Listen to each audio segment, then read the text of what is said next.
The main character looked ahead with incomprehension.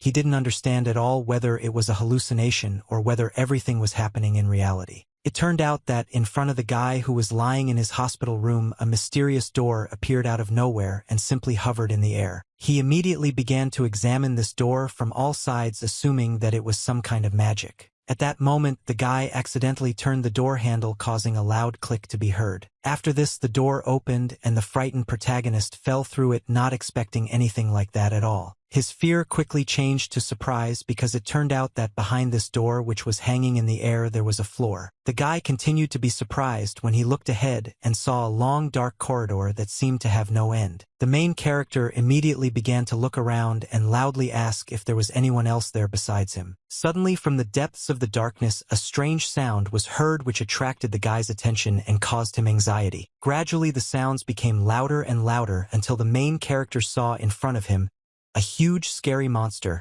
whose eyes glowed in the darkness with a bright green color. The appearance of this mysterious monster and its unexpected appearance scared the guy very much, which is why he could not hold back his scream. In response, the creature also began to make loud noises and try to grab the man, so the guy had no choice but to run without looking back. Fortunately, the main character managed to quickly return to his room and close the mysterious door behind him while asking the monster for forgiveness for disturbing him and wishing him a good life. Then the still frightened guy began to worry about whether the creature would break out, but suddenly the door disappeared as if it had never been there. Immediately after this, the main character heard an unfamiliar voice that congratulated him because the ability to tie the world together had awakened in him.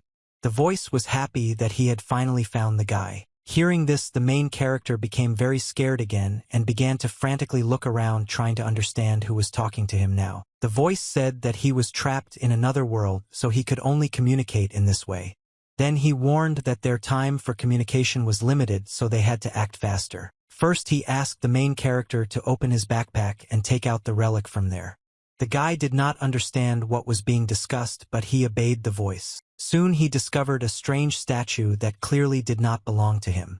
The voice said that it was a cursed statue of the king of fallen spirits. It turned out that someone deliberately placed it next to the main character and used it to cast a family curse, killing and taking his soul, but the guy managed to survive. At this very moment, the protagonist began to remember that he was not the owner of this body.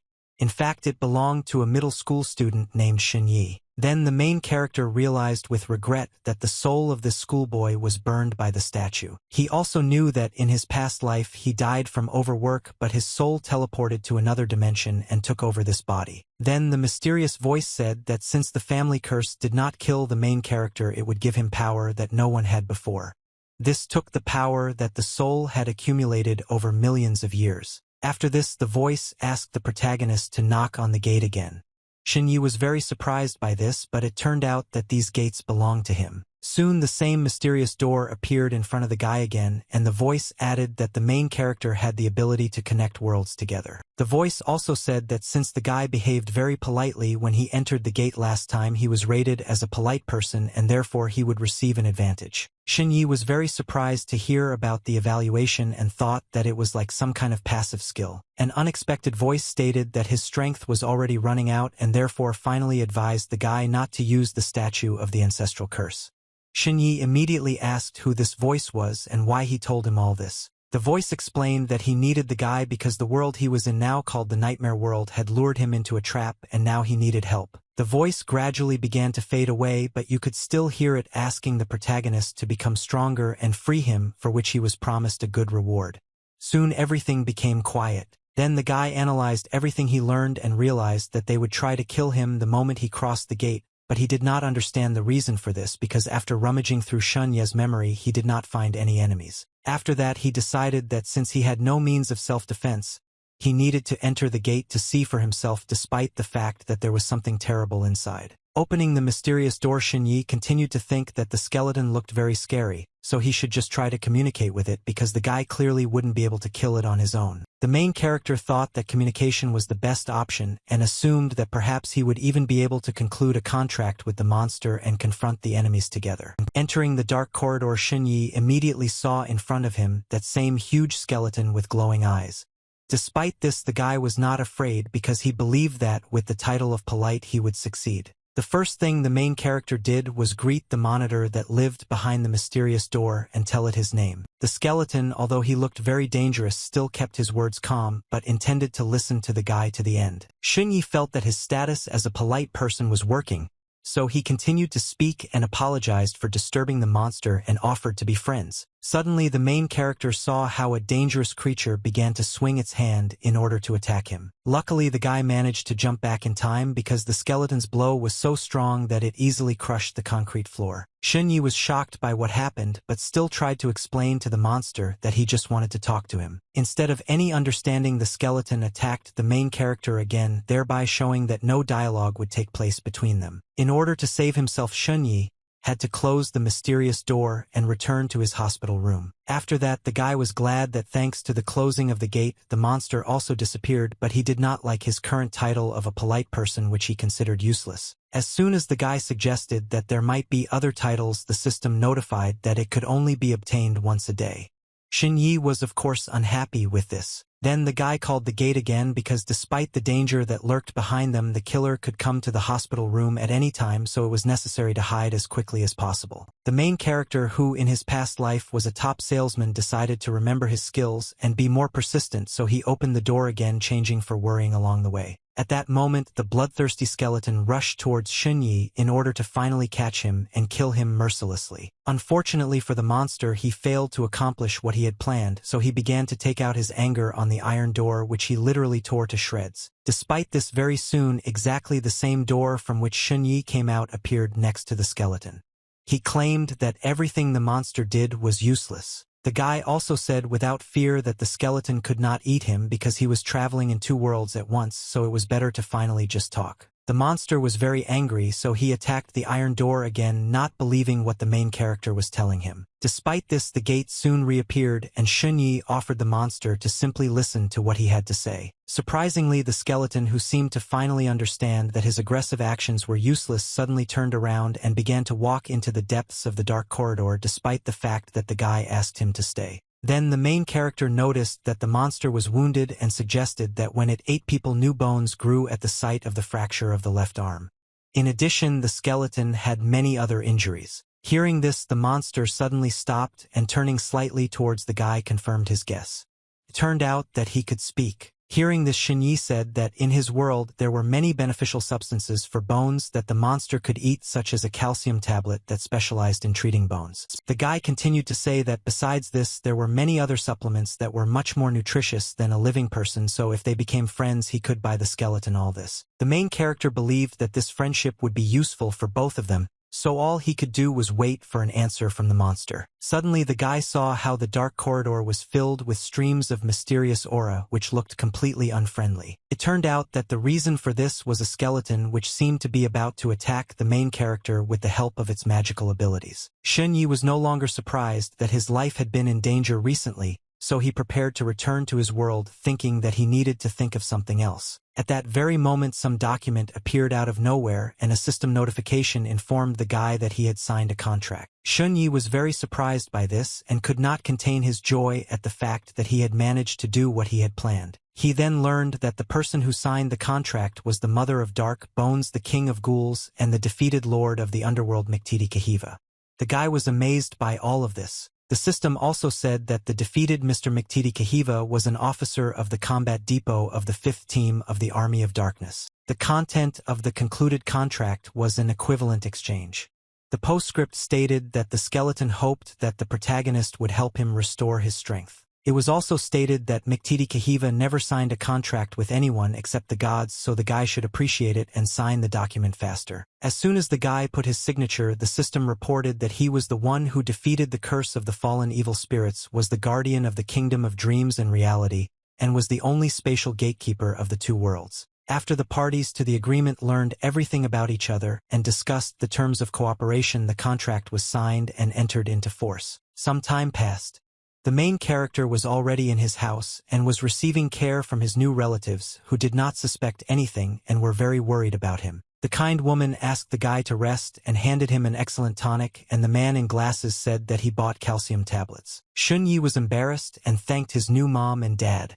In his previous life, he was an orphan, so now he was very pleased that someone took care of him. Unexpectedly, this conversation was interrupted by someone loudly knocking on the front door several times. Upon opening the door, it became clear that these sudden guests were officers from the Dongcheng County Police Station, and they were the ones in charge of the case that Xinyi had gotten into. The policeman said that every year there were many similar incidents that could not be predicted, and the authorities had no solution, but fortunately Xinyi managed to recover. The main character found all this very unpleasant to listen to because he knew very well that the man was wrong in his judgments. In fact, the high school student Xinyi was killed by a family curse, and his body was occupied by a completely alien soul. Then the guy asked regretfully if someone had encountered something similar, then nothing could be done, and one should simply follow the lead of fate. For a while, the police were simply silent because they had no answer to this question. Suddenly, one of the men who had an unusual hand turned to Xinyi and assured him that he understood his feelings, but he had to say something. The policeman said that the hospital would soon be closed and no one would even be allowed to enter it,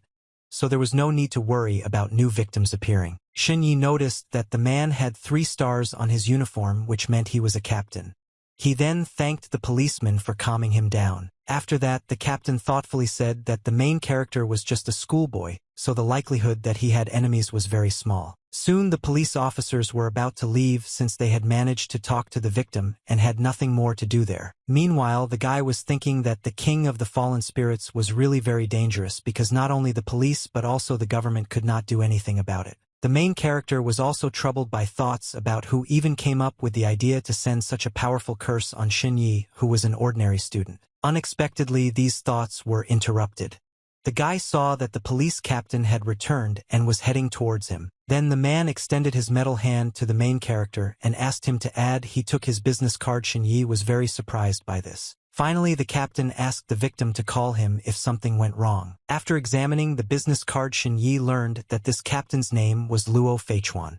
He was glad that there were still good workers in the police, but he doubted whether he was worth trusting. Still, the guy thought that the man clearly did not follow the instructions when he gave him this business card, but it was unclear what the small captain could do in such matters. Xinyi also couldn't help but think that now everyone knew that he was still alive, which meant that the killer would definitely not give up. The protagonist began to suspect that perhaps even Xunye's family was involved in this matter. That's why the guy suddenly jumped up with the thought that he needed to become stronger. After that, he summoned the gate to begin his preparation.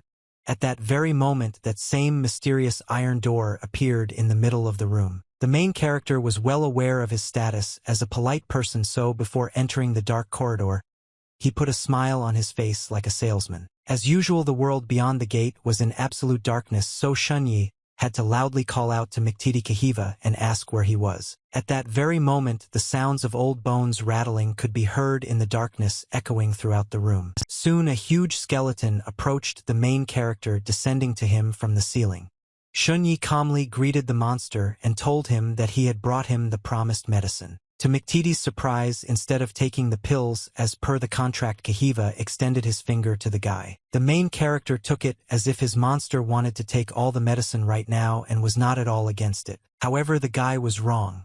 Suddenly, the dark room was illuminated by a mysterious aura, which began to concentrate in the hand of Mktidi Kahiva. The system informed Xunyi that the other side was waiting for his gifts, and in exchange for this, the skeleton had a precious relic of an ancient warrior. It was the original dream crystal, which was created by the high elves and could imbue the user with certain knowledge, skills, intelligence, and so on. Xunyi was very surprised by this, but he happily accepted this precious relic because he really needed the knowledge and skills now. Without thinking twice, the main character destroyed this mysterious crystal in order to use it for its intended purpose. At that very moment, the system informed the guy that he had learned a skill called Deer Under the Moon.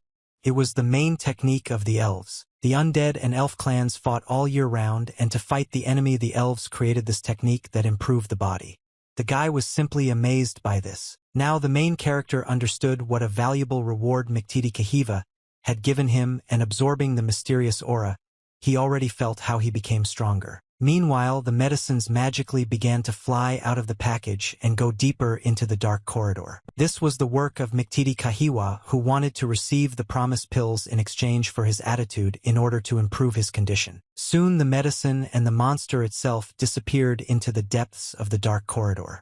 At this point, the communication between the monster and the main character was over for now. Shunyi was not at all happy about this and did not understand why the monster did this since a contract had already been signed between them. After this, the main character returned to his room and decided to first study the acquired equipment better, but suddenly he heard a strange knock.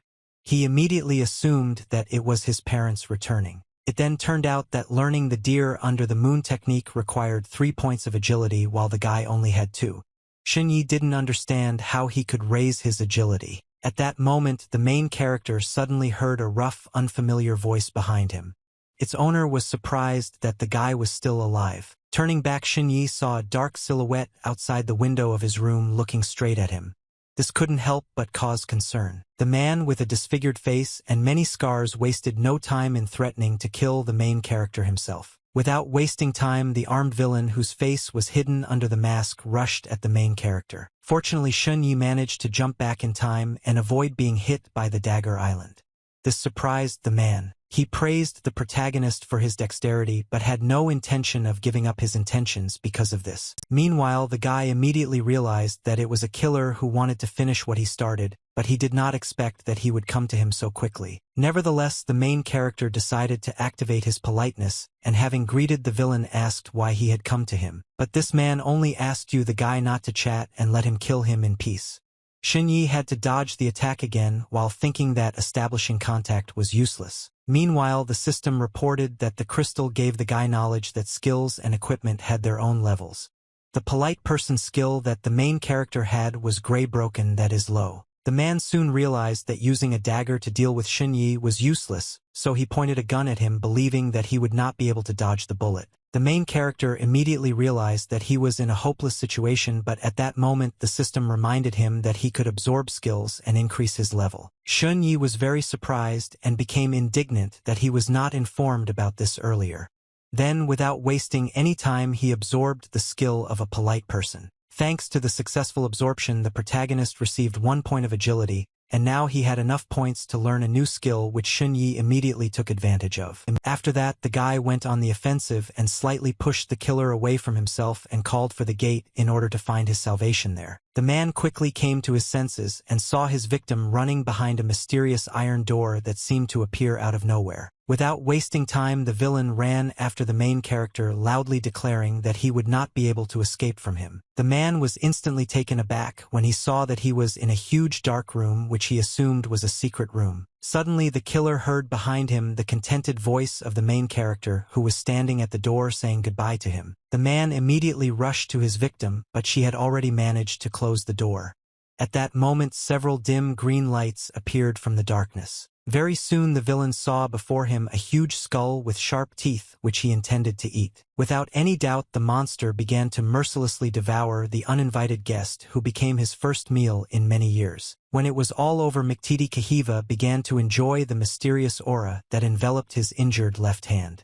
A hearty lunch contributed well to the recovery. At this time, Shunyi stood silently in his room, breathing heavily as he came to his senses after nearly losing his life at the hands of a mysterious assassin. The guy was very scared because he never expected that a killer would come to him, so he thought that he couldn't hesitate and needed to quickly find a person who could protect him. At this point, the system notified the protagonist that he had given great pleasure to Mktidi Kakiva, and following the principle of equivalent exchange, the other party to the contract took the exchange item and recognized the guy. Shunyi was very surprised when he saw that in return he received 2 items of very good green quality.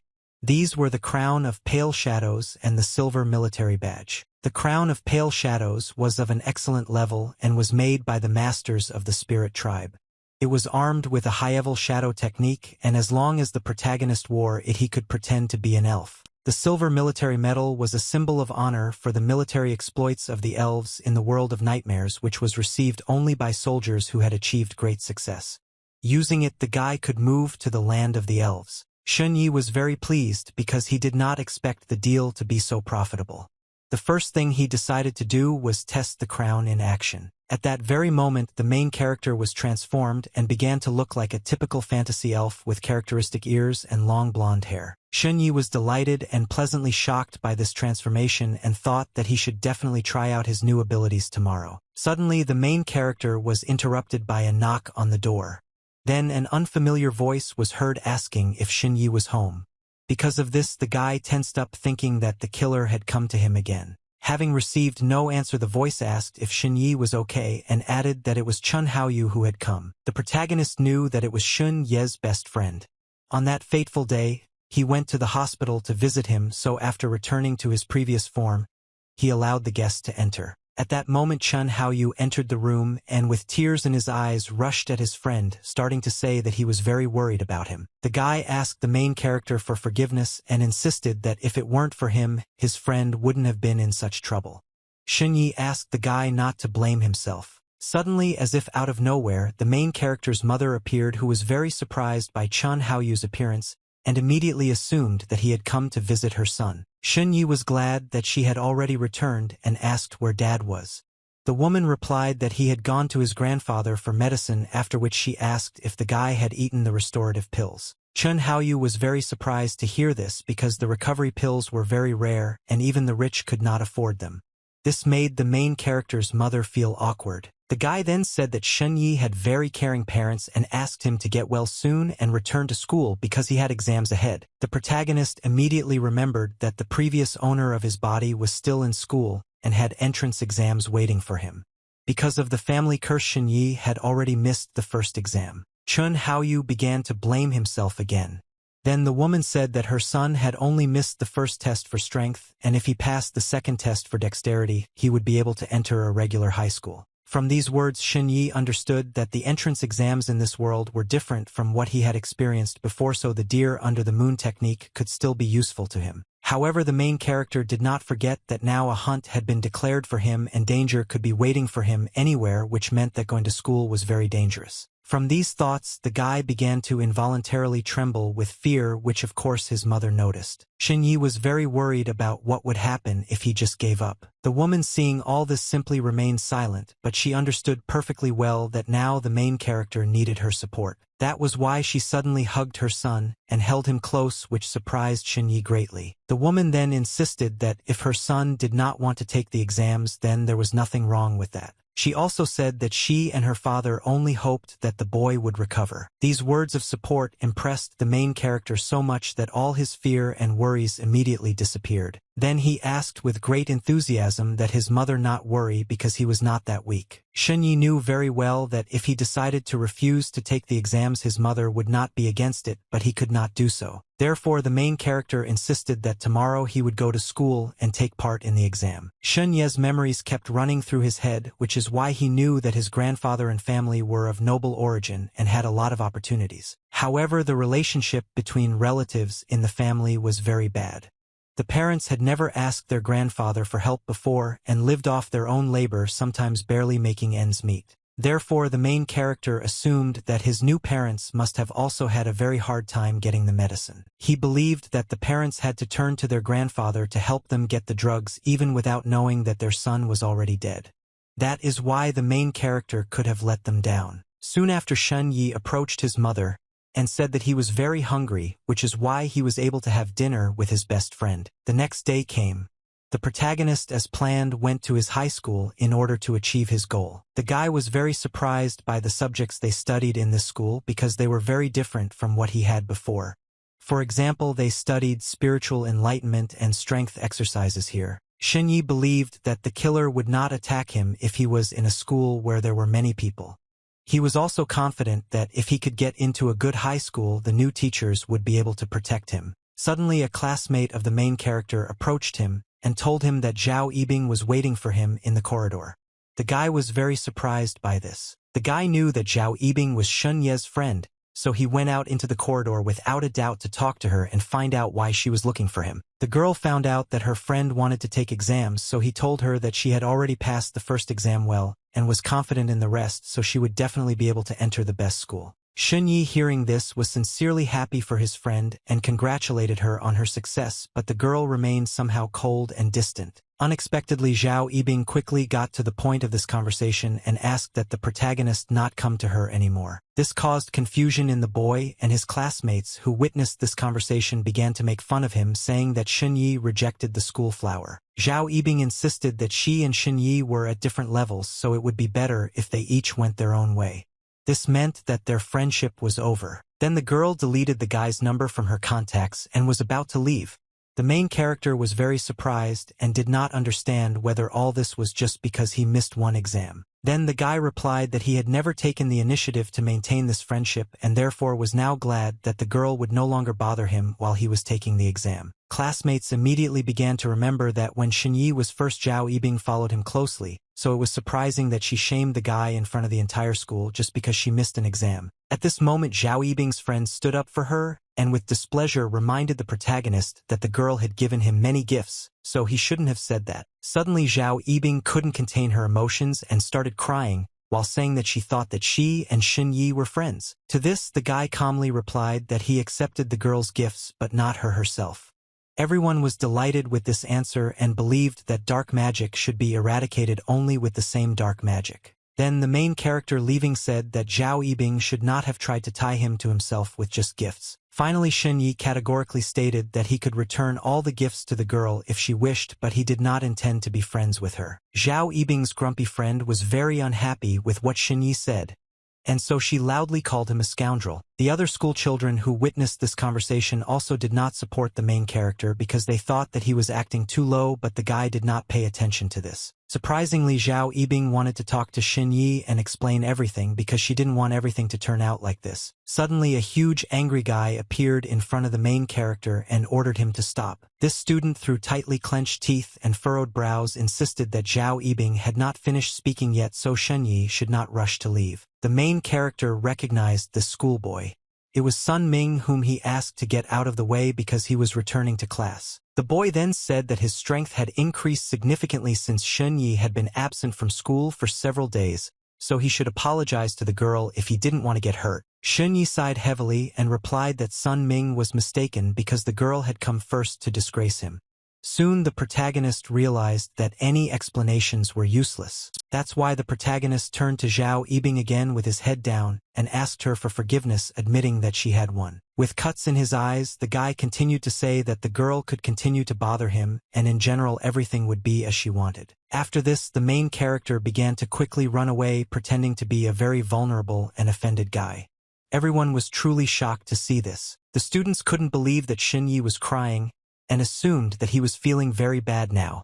Zhao Yibing also felt bad about everything that was happening. The girl couldn't stand all this and loudly turned to her friend and asked him to add that he didn't run away because that's not what she meant at all and she didn't want to upset him. Sun Ming, who came here to support Zhao Yibing, couldn't just let the protagonist go, so he chased after him to teach him a lesson. Unexpectedly, the guy allowed himself to swing his fist sharply and try to attack Xinyi, which he of course noticed perfectly well. The next moment, in order to avoid being hit by a powerful blow, the main character jumped high up and did a somersault in the air while his opponent had not yet had time to realize anything. Everyone who watched this from the side were shocked and could not take their eyes off Xinyi. At the same time, Sun Ming, who did not expect anything like this, did not immediately understand what had happened and moreover received a weak blow to the head from his opponent. After all this, the protagonist calmly landed on the ground behind Sun Ming, simultaneously emitting a mysterious aura around himself, which meant that he had used his skill. The students immediately started talking among themselves, not believing what had just happened and not understanding where Xinyi got such speed from. Meanwhile, the guy calmly asked what else people needed from him since he had already asked Zhao Yibing for forgiveness. Suddenly, as if from nowhere, a teacher appeared who began asking with displeasure what the children were doing here and insisted that they all needed to run to the playground to take the exam.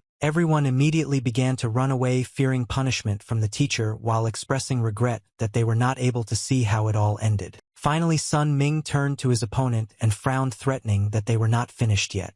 Xinyi did not take this seriously. Very soon the main character, along with the rest of the school children, went out to the training ground where he had to take the exam. While the guy was passing him, Chun Haoyu suddenly ran up to him and said that the testing was going very slowly. That's why the guy thought that it would be a long time before their turn came and suggested that his friend go with him to the comic book store, which was located behind the school. At this moment, Xinyi remembered that he had completely forgotten to take the note, so he refused his friend's offer and pretended that he had a severe stomach ache and needed to go to the toilet. Soon after this, the main character was already walking along a dimly lit corridor in which there was no one except him. However, the guy was still on guard and looked around. You see that no one was following him.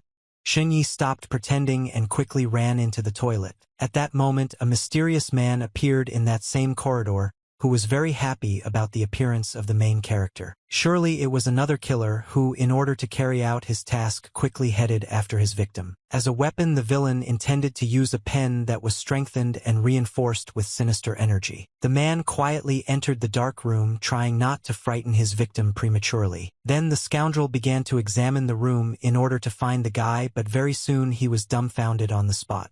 It turned out that the main character was nowhere to be found. The killer did not understand how this was possible because he clearly saw Shinyi enter this room. At this time, the protagonist used the crown of pale shadows and turned into a real elf. It turned out that the guy had already passed through the gate and found himself in another world. Walking along the corridor, he loudly called out to Mktidi Kakiva, but no one answered. Suddenly, Shinyi, unable to see the road in the darkness, stepped on something. It was the gun of that very killer, which was also loaded. Shinyi took it for himself, thinking that it was another good thing for self-defense, even though he had never touched a weapon before. Then the guy decided that he no longer had time to look for Mktidi Kakiva because he needed to deal with another matter, so he used the silver military medal. At that very moment, energy began to rage around the main character, preparing him to move into the world of elves. Suddenly, the protagonist heard an unfamiliar, ominous voice speaking to him. This surprised Shinyi greatly, but he began to listen carefully. The voice claimed that it could no longer help the guy, so it asked him to take something. At the same time, some object was created from dark energy in Shinyi's hand. While the bright light was absorbing the main character, a mysterious voice said that it was a keepsake and then fell silent. After this, the main character disappeared, leaving no trace behind, as if he had never been there. A moment later, the main character found himself in a quiet green forest, which was very different from the dark corridor, so it surprised the guy. Shinyi felt dizzy from the movement, but he still began to look around. It was hard for him to believe that he had actually ended up in the world of elves. Then the guy remembered the gift that the mysterious voice had given him. It turned out to be a sharp dagger, which it was still unclear how and why to use. Suddenly, the main character heard an unfamiliar voice behind him asking who was there. Turning back, he saw 3 elves and was already preparing for battle, but one of them recognized the guy and called him Phelan. Hearing this name, Shinyi immediately realized that in this world he was called exactly that, and these elves were apparently his comrades. These elves were glad that Phelan was finally here, because if he hadn't come, they would have had to declare the mission a failure and tell everyone about it. The main character apologized while thinking that all 3 of these elves had crowns of pale shadows on their heads, which meant that they were not real. Then one of the impostors said that they had already won the trust of the elven tribe, which considered them heroic soldiers, so that evening they could kill the head of the tribe and take possession of his treasures. To this, Phelan, adjusting his crown of pale shadows, replied that he had already fully come to himself and was therefore ready for battle. Seeing this, the other impostors immediately began to get nervous and asked their comrade not to touch the crown. Shinyi was very surprised by this. Then one of the elves insisted that if the main character revealed his identity, then they would all come to an end. The guy had to apologize for this. He promised that he would not create problems and asked his comrades not to worry. Shinyi also thought that earlier Mktidi Kakiva himself pretended to be Phelan, but now this responsibility fell on him. After this, the impostors headed to the elven settlement, asking Phelan to hurry up since they had already lost a lot of time. The main character ran as fast as he could, but he could hardly keep up with his new comrades. He was surprised at how powerful these creatures were. Only in the evening they arrived in the village. One of the elves said that in order to enter they had to get permission from the head, but there were no risks in this because all they had to do was show the order. The impostor continued to say that the biggest risks were in the murder. He explained that the 3 of them would cover Phelan, who was supposed to kill the head of the village. Hearing this, the main character began to get nervous, believing that there was some kind of mistake. He could not believe that it was he who had to kill the head of the village. He looked at his comrade with suspicion. The impostors asked what the problem was and whether Phelan really didn't want to do this job. Shinyi quickly pulled himself together and declared that his blade was already missing blood, so his comrades could completely rely on him in this matter. The impostors praised Phelan, while the main character himself continued to be nervous and think that if he refused they would immediately kill him. Then the guy thought that he was a real suicide bomber since he was going to kill the head of the village on his territory. Now he understood why Mktidi Kakiva sent him to do this job. The guards who were protecting the elven village, seeing the approach of strangers, immediately demanded that they show them their orders. Everything went without problems. The impostors did not arouse suspicion, so the guard asked them to follow him, because he was going to take them to the head of the village. Soon the trusting guard showed the guests around the village, and while giving them a tour told them about the local customs. The locals were very happy to see new faces who also had a silver military medal. The beautiful elven girls couldn't help but notice the main character, which embarrassed him a little. Soon the guard brought the newly arrived elves to a large door and asked them to go inside because the head already knew about their presence. The impostors asked Phelan to go meet the chief while they waited for him here. The guy had to agree with this while thinking that he definitely wouldn't be able to escape. Shunyi didn't understand how he managed to get into the thick of the showdown between the elves and tenderness. The only thing that made the guy happy in this situation was the opportunity to gain superpowers after committing murder. Meanwhile, the main character had already entered the spacious semi-dark room, the only source of light being the glow of the moon. I won't risk going further than Shinyi because I've already seen the one he came to see. Near the large window stood the dark figure of a respected elf in this village, who was calmly reading some book. As soon as the head of the village felt the presence of the guest, he abruptly closed his book, causing a loud bang to echo throughout the room. After this, the man turned to the main character and greeted the soldier who returned from the front line. At this moment, Shinyi received a system notification that his gate was equipped with the ability to conduct evaluation records, so he could look up information about other beings. The guy immediately saw that in front of him stood an elf who was called the Spirit of 10,000 Forests, the heir to the throne of the ancient tree, the protector of the world of nightmares, a great magician, and the fifth world leader. At the same time, the main character only had the status of a polite person, which did not add to his confidence at all against the background of all those records about the head of the elven village. Now Shinyi realized how naive he had been, because even those three impostors who were much stronger did not dare to meet this creature face to face. The main character was sure that he would definitely not be able to kill the head of the village who had so many statuses. The guy began to tremble with fear, simultaneously indignant at the fact that Miktiti Kikiva had arranged all this. Surprisingly, the head of the elven village immediately thanked the soldier for his contribution to the fight against evil spirits and suggested that he have a good rest. The man said that they had arranged a celebratory banquet in honor of the returning heroes, so the main character should go and enjoy it. At that very moment, the girls teleported to the festive table where other impostors were already sitting. The impostors asked that their comrade enjoy the food and rest for now, since it was still too early to do anything. Shunyi felt that he could not trust the evil spirits in the form of elves, and continuing in the same spirit was tantamount to waiting for death, so he had to come up with something. Suddenly, an elf girl approached the main character and offered him to dance. The guy was very surprised by this sudden offer. The girl looked intently into the guy's eyes and insisted that it was a great honor for her to have the opportunity to dance with the hero, tell him so. Still, Shinyi agreed but warned that he did not dance very well. The elf promised that she would help him. After this, the main character began to dance, carefully watching his every movement. He was a little embarrassed because he thought that he had failed at everything. However, the girl herself did not pay attention to this and seemed to be very happy with the opportunity provided. Shunyi was very sorry that he would soon die, and also that if it weren't for the impostors who set him up, he would have danced with this girl all his life. In the end, the main character decided that he urgently needed to come up with something to get out of this situation unharmed. After the dance, the girl asked why the guy was so silent like his battle brothers.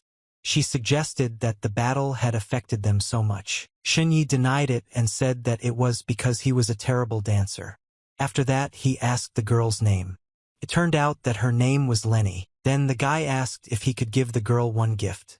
Lenny was delighted with this question and confidently declared that she would gladly accept it. However, before this, the girl asked the main character to take her bracelet as a token of gratitude and added that if he disappointed her in the future, he should return the bracelet. Shinyi agreed to this condition and then suddenly walked to the other end of the room. Then the guy climbed onto the table and loudly addressed everyone present, asking for their attention. He wanted to show them a trick. The next moment, the protagonist confidently declared that he was a human and could change his shape. Lenny was delighted and asked to demonstrate it quickly. The other elves were also interested in this statement because they had never seen people. At the same time, the impostors did not understand what Phelan was doing, but they believed that his skill of turning into a human would help them get closer to the elves. Meanwhile, the main character took hold of his crown of pale shadows and asked everyone to watch carefully what would happen next. The next moment, the guy threw off the precious jewelry and immediately turned into an ordinary person. The main character gave the crown itself as a gift to Lenny, calling her a beautiful girl along the way. Everyone present was delighted by this transformation. They were very surprised by Shen Ye's hair and ears. However, this was not the end. While all attention was focused on him, the guy began to think about the fact that he could become a man if he took off the crown. Suddenly, he pointed to his comrades and stated that his brothers also possessed similar magic. The impostors did not expect this at all. Shen Yi continued confidently, saying that if they took off their crowns, they would become evil spirits. As soon as the elves heard this, they immediately began to look at the impostors with anger because they simply could not ignore such a statement. Without thinking twice, they pointed their spears at the guests and ordered them to take off their crowns. The impostors were discouraged and did not know what to do. Meanwhile, Shen Yi had already summoned the gate and told everyone present that after his 3 comrades changed, he would return back. After that, the guy said goodbye to Lanny and walked through the door despite the elves trying to stop him. At that very moment, the doors began to disappear, which greatly surprised everyone present. They did not understand what kind of magic it was. Lanny was very upset by the disappearance of the protagonist and hoped that he would soon return, while the rest of the elves intended to catch the impostors. A few moments later, the vine had firmly grown around the evil spirits that were posing as elves.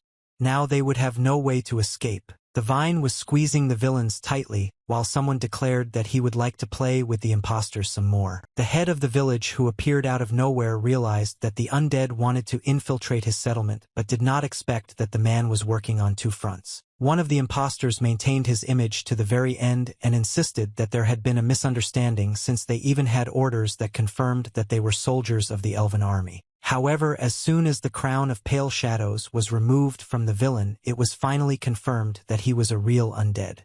He had nothing to say to this. The village chief realized that the crown contained transformation magic, which surprised him greatly. He was also afraid that with the help of this item, undead spies could infiltrate the village and find out their weaknesses. Then the man looked back and, turning to Shen Yi, who had not been here for a long time, thanked him for his help and said that he was in his debt. Lenny also looked at where the main character had recently stood and regretfully accepted the fact that he would not return. Meanwhile, Shen Yi was already in that very dark corridor and was surprised that the gate he summoned could adapt to the surrounding environment. Suddenly, the guy noticed a dark figure that was visible in the distance. He immediately remembered whose fault it was that he found himself in a very difficult situation. Then the main character turned to Miktiti Kahiva with displeasure and asked if the skeleton had really been feasting there while he was fighting. It seemed that the skeleton was very surprised by the guy's appearance. The monster was very surprised that Shen Yi was still alive.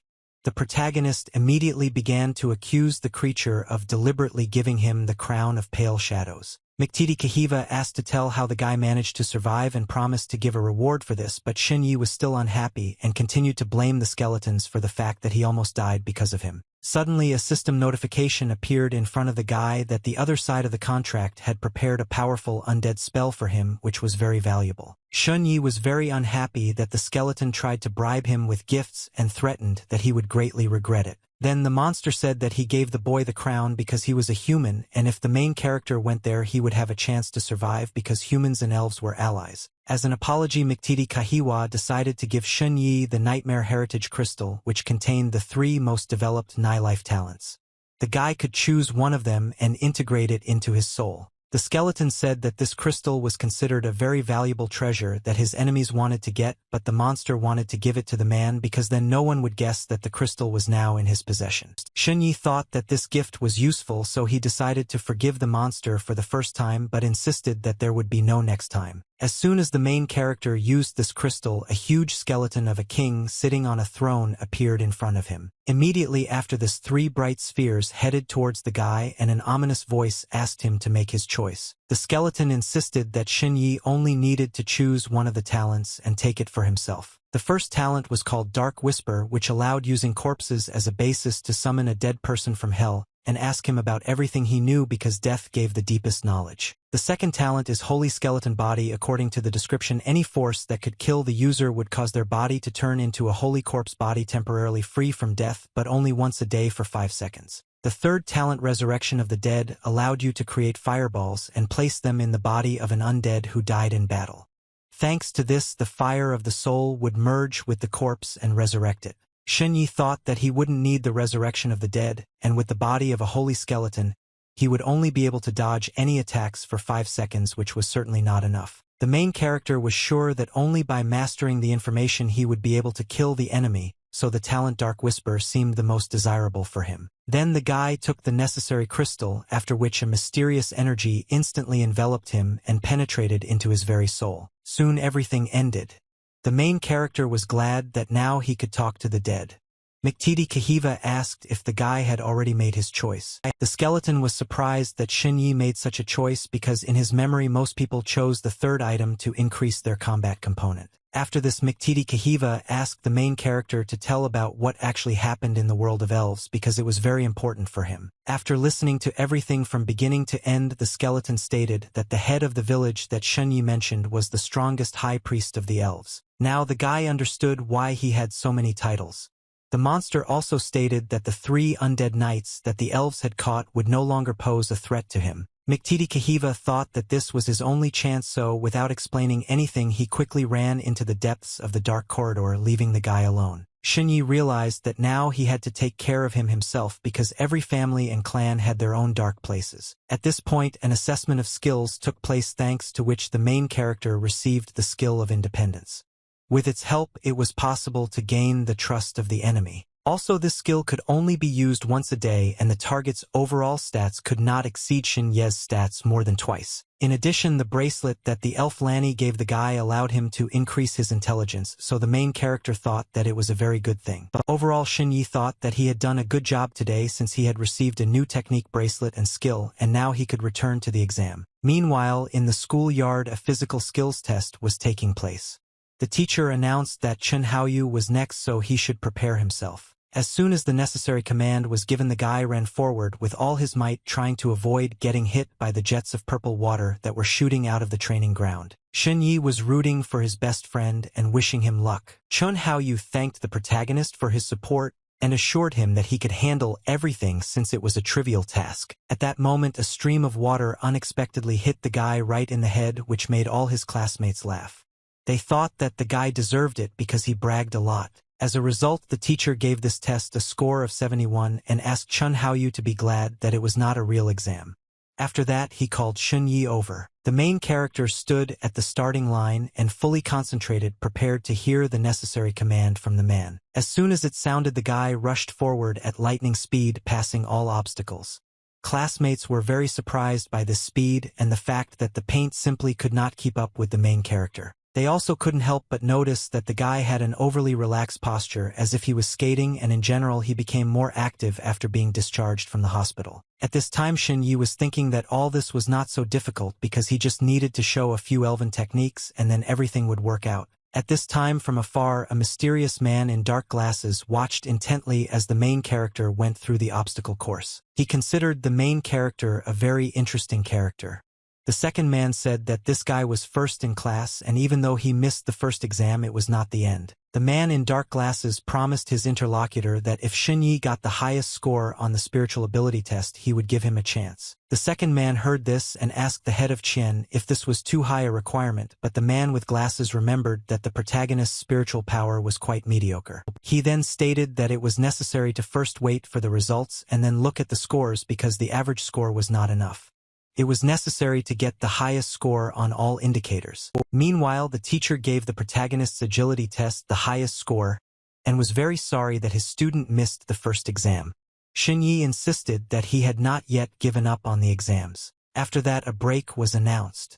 Chun Haoyu immediately suggested that his friend go out to eat, but the main character wanted to go to the library first, so he asked the guy to wait for him. Soon after, the boy was already sitting in class over his textbooks and thinking that he should forget about all the ordinary subjects that he studied in his world. The historical figures, events, and even literary works of this world were completely different from the protagonist's world, so he felt as if different memories were fighting in his head. At this moment, someone's foot appeared out of nowhere and moved towards Shin Yi at an incredible speed. The next moment, Sun Ming hit the desk where the protagonist was sitting with all his might, causing it to fly off to the side. This left Shin Yi momentarily confused. Sun Ming turned to his opponent with a sly smile on his face and reminded him that their recent conversation in the corridor was not over yet. Shen Yi immediately calmly asked if it was Zhao Yibing who asked the guy to come here. Sun Ming demanded that the protagonist not even pronounce the girl's name, after which he loudly and confidently snapped his fingers. After that, several more hostile guys entered the classroom, and Sun Ming continued to say that while Shen Yi was not in school, his strength had grown to the 2nd level. The main character didn't give a damn about it, so he activated his new skill Independence without thinking. At that very moment, the skill was used on all the villains who were in the classroom, which noticeably calmed them down. The boys began to say that they actually didn't want to harm Shen Yi, but simply wanted to help Zhao Yibing, who many of them liked. However, the effect of the independence skill lasted only 10 seconds, so soon the villain came to his senses again and began to threaten the main character. The guy remained absolutely calm, and since his skill could only be used once a day, he decided to absorb it, thanks to which he earned 3 characteristic points. Shen Yi wanted to spend the points he earned on increasing his strength, but the system reported that he could redistribute another attribute point. As a result, the guy's strength increased by 4 points. Suddenly, one of the villains attacked the main character and grabbed him so that he would not escape and Sun Ming could fight him. Meanwhile, Sun Ming, with a satisfied smile on his face, was already swinging his fist with all his might in order to attack Shen Yi, while asking how many ribs the guy was willing to sacrifice. The next moment, the villain attacked the protagonist, hitting him right in the chest. From the outside, it seemed that Shen Yi could not avoid serious injuries. Surprisingly, the protagonist looked not so much scared as very surprised, while Sun Ming was suddenly overcome with anxiety and confusion. Suddenly, the guy started screaming loudly and shaking in pain because as a result of the unsuccessful attack, all the fingers on his right hand were broken. After this, the main character easily escaped from the villain's grasp. His strength, which was now several times greater than that of an average schoolboy, helped him do this. Then Shen Yi decided to teach the guy a lesson, who suddenly grabbed him and therefore punched him right in the face, causing him to fall to the floor. The other villains were amazed that the guy was able to remain unharmed after Sun Ming's blow and then break free from the grip. They did not understand how this was possible. The whole point was that strength as a basic characteristic combined many aspects, such as the strength of limbs and bones, the strength of internal organs, and the 6 senses. Shen Yi was very unhappy that the scoundrels thought they could defeat him just because he missed one exam. Then he grabbed Sun Ming and said that he wouldn't be able to say hello if he switched to someone else.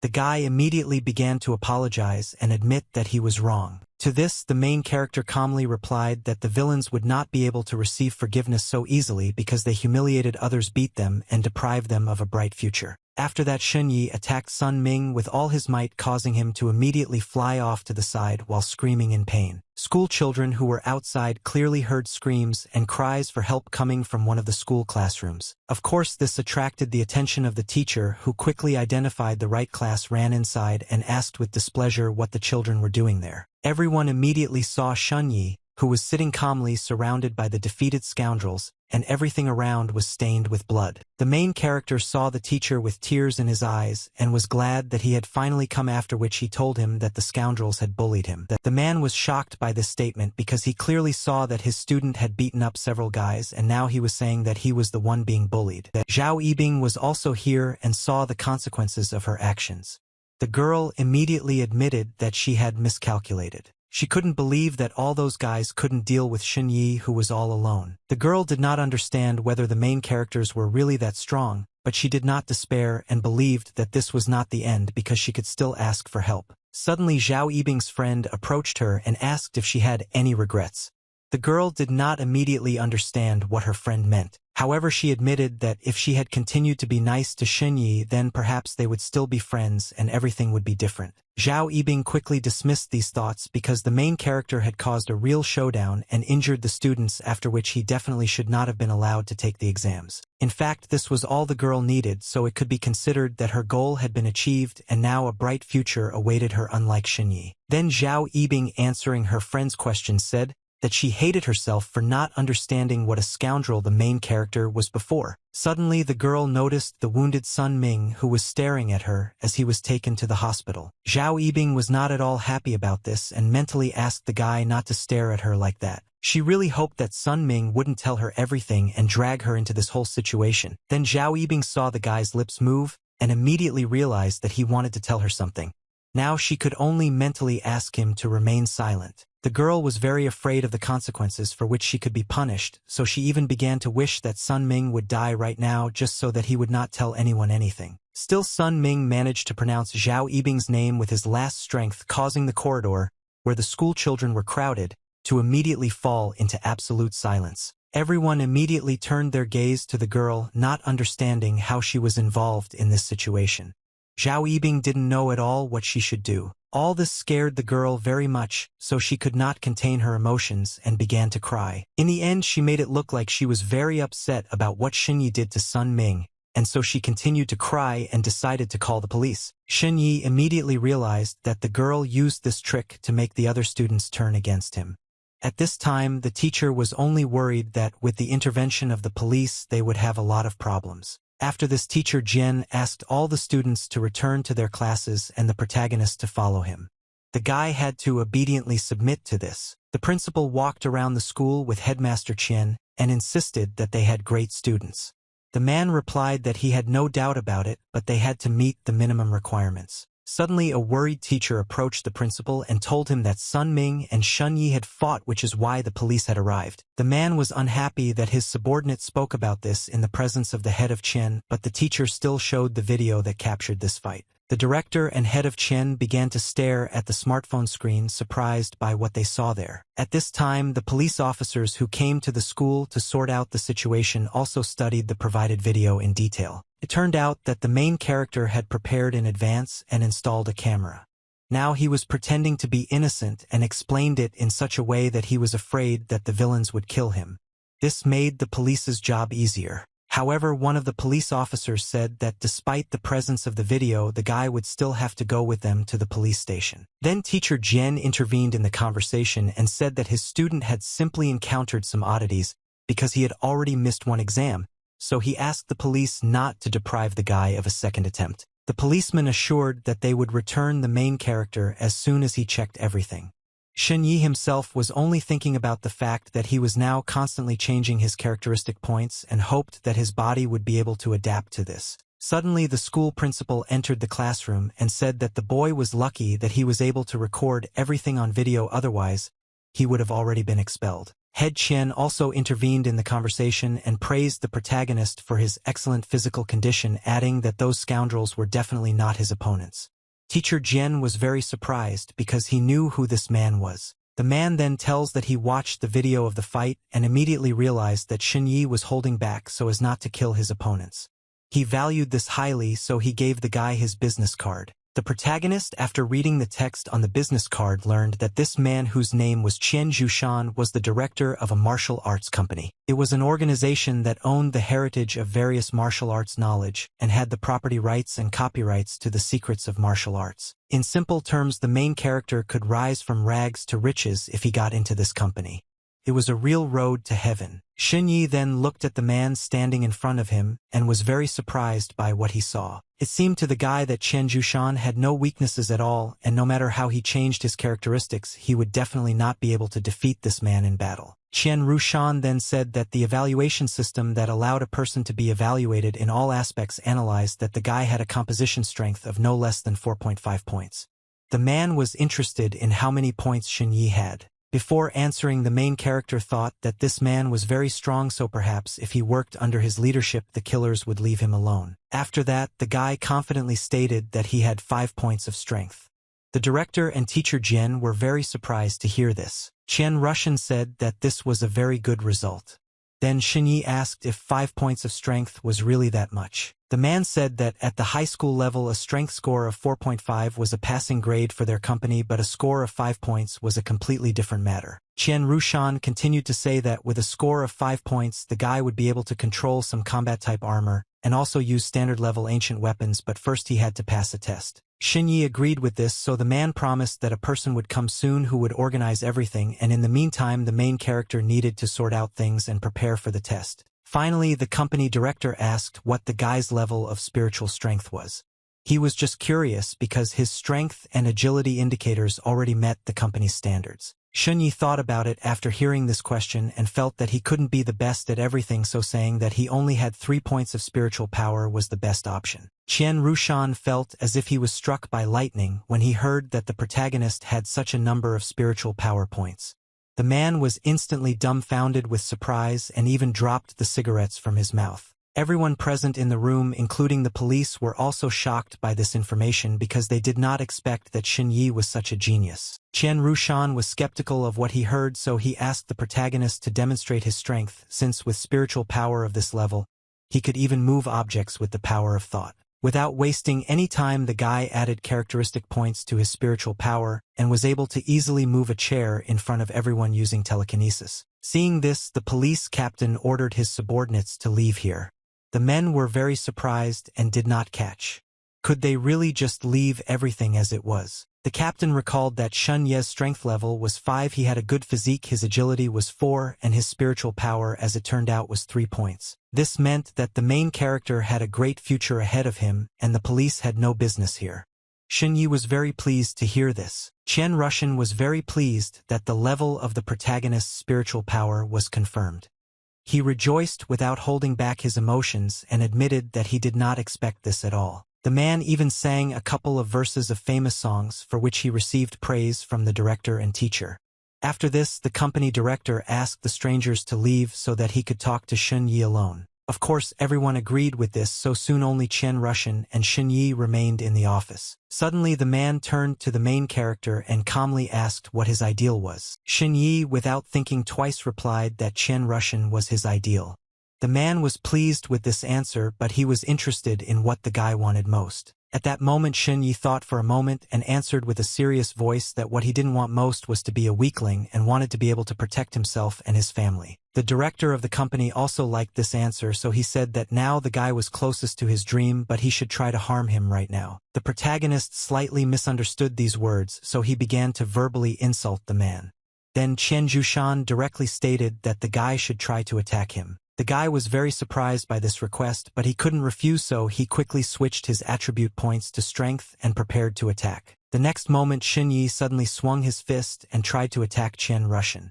His strength was so great that his fist literally cut through the air. Noticing this, the company director was very surprised, but this did not make him lose his vigilance and concentration. Suddenly, Shun Yi for some reason became frozen in place and couldn't even move, so his attack was not completed.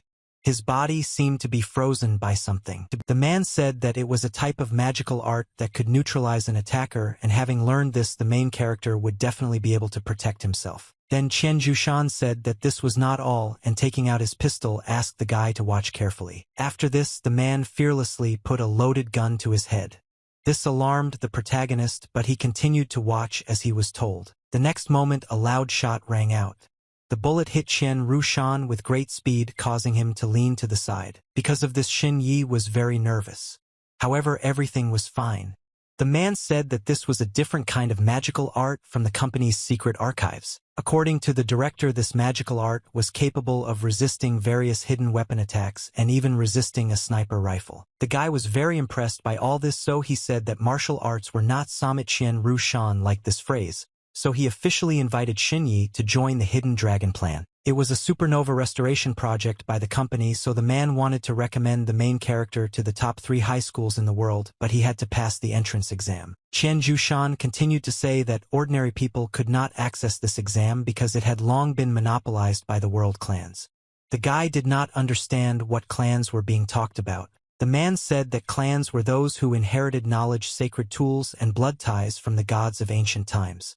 The knowledge of martial arts of large clans was much more extensive than that of a company. Hearing this, Shun Yi suddenly guessed that his grandfather in the past also belonged to these clans. Meanwhile, Qian Rushan continued to say that the Hidden Dragon Plan was essentially looking for geniuses like the protagonist to help them enter the most prestigious educational institutions. In addition, the man promised that if the guy managed to get into one of the 3 best schools, the entire company would support him with resources and adjust his future career based on his characteristics. After this, the main character finally realized that in this world strength was above all else, so he simply could not miss his chance and ignore such an offer. Shin Yi was sure that his family had also once been members of the clan, but for some reason his father had been exiled. In addition, the main character's mother begged for 4 types of medicine for recovery, but these drugs did not have much significance for the clan. Chen Rushan then said that if everything was okay, then Shin Yi should sign the documents and put in his fingerprint. Now the boy understood why in class all the teachers emphasized the strength of the students, because humanity had to rely only on the strong so that civilization could continue to exist. Qian Jushan asked the protagonist to think it over again because other organizations wouldn't sit idly by either.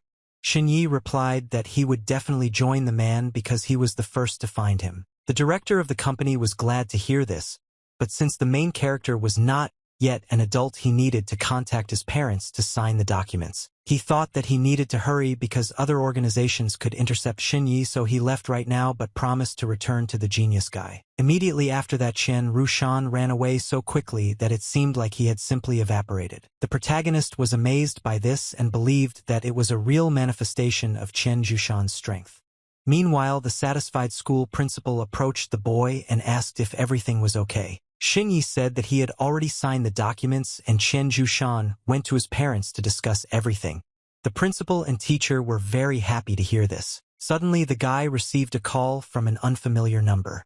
He didn't even know who was bothering him, but he answered the call anyway. It turned out that the person calling him was Police Captain Luo Feichuan, who had learned some important information, and so he asked Shin Yi to come to the police station. Shin Yi couldn't ignore Luo Feichuan's request because he himself was interested in what the man found out, so very soon the guy arrived at the police station. Capital invited the protagonist into his office and asked him to sit down at the table and look at something. The guy obeyed without objection, but now he was puzzled by the fact that for some reason, as soon as he entered the police station, he experienced an inexplicable feeling. Then the Capital showed a photo of a suspicious man who was standing on the roof of the hospital and said that at the time of the shooting the main character was just in the hospital, so he was interested in whether the guy knew this man. After taking a closer look at the photo and thinking for a while, Shin Yi replied that he had never seen this man. Then Luo Feichuan continued to say in a serious voice that according to the forensic experts this man was trying to activate something. The man also asked if the main character had anything unusual with him that day. The guy immediately understood what was being discussed but was in no hurry to answer. He assumed that this suspicious man activated the curse of the Demon King statue, but he couldn't catch this man and the statue turned to dust. There were no more leads. That is why the guy decided not to reveal information about the statue, so as not to arouse suspicion towards himself as the only survivor and not to bring trouble upon himself. Still, the main character replied that he knew nothing. The man was surprised by this answer and even considered it strange, as if he already knew what the guy was not telling the whole story. He then asked if Shin Yi had any nausea, loss of consciousness, memory lapses, or other unusual symptoms. Because of this question, the guy assumed that the police captain might have known something, but the main character chose to continue to deny everything. Shin Yi also thought that ever since he entered the office, he had been overcome with a strange feeling, as if someone was watching him. Suddenly, the boy said that he remembered something. He said that his backpack was open, although that day he definitely zipped it up when he left school. Hearing this, Luo Feichuan thought for a moment, then asked in the same frighteningly calm voice whether Shin Yi had checked his backpack. The guy started to get nervous but still answered that he didn't do it while thinking about what happened to this policeman and what he was going to do next. Then the guy switched all the characteristics to agility because he thought that in any case he should have been ready to escape, but he assumed that the captain's skills would most likely suppress him. This caused some doubts in the main character, but he still did not give up on his ideas and continued to think everything over carefully. In the end, Shin Yi felt that he had to act without any hesitation, and as soon as difficulties arose he decided to run away immediately. Suddenly, the tense silence that reigned in the office was interrupted by a telephone call which alarmed the main character. The guy was scared, but he thought that he needed to hold on and just find a suitable chance when he could open the door, so he asked the man to answer the call. Luo Feichuan still answered the call, picking up the phone while addressing the guy and asking him not to move. The captain was taken aback by the surprise when he heard the voice of a stranger who threatened that the man would soon die. At that moment, a mysterious, ominous aura appeared in the office which concentrated on the policeman Shin Yi, who did not understand what was happening. He immediately assumed that this was the work of another assassin. However, this attack was aimed solely at Captain Luo Feichuan. The guy then assumes that this was the same technique that Chen Jushan was talking about. Meanwhile, the policeman did not understand what was happening, and assumed that his opponent was outside the police station. That is why the man suddenly jumped up from his seat and fearlessly jumped out of the window, smashing the glass into pieces along the way. At that very moment, an alarm was activated, informing everyone in the police station that they were under attack. The security system voice also reported that an attacker had entered the police station, so personnel who were not involved in the battle should find a safe place to hide. Meanwhile, the main character stood motionless in place and looked out the window. The guy did not understand where the ocean was from and why everything around was blood red. Xinyi saw the strange man and realized that it was he who called the police station. The scoundrel claimed that Luo Feichuan had killed too many members of his church and therefore had to be punished. The police captain reacted calmly to this statement and replied that if the man had something to say, he should have hurried because he was a little busy right now. To this, the scoundrel with a crazy look said that he had nothing to talk about with corpses, after which he used his force. Xunyi was shocked by what was happening and therefore did not even try to interfere.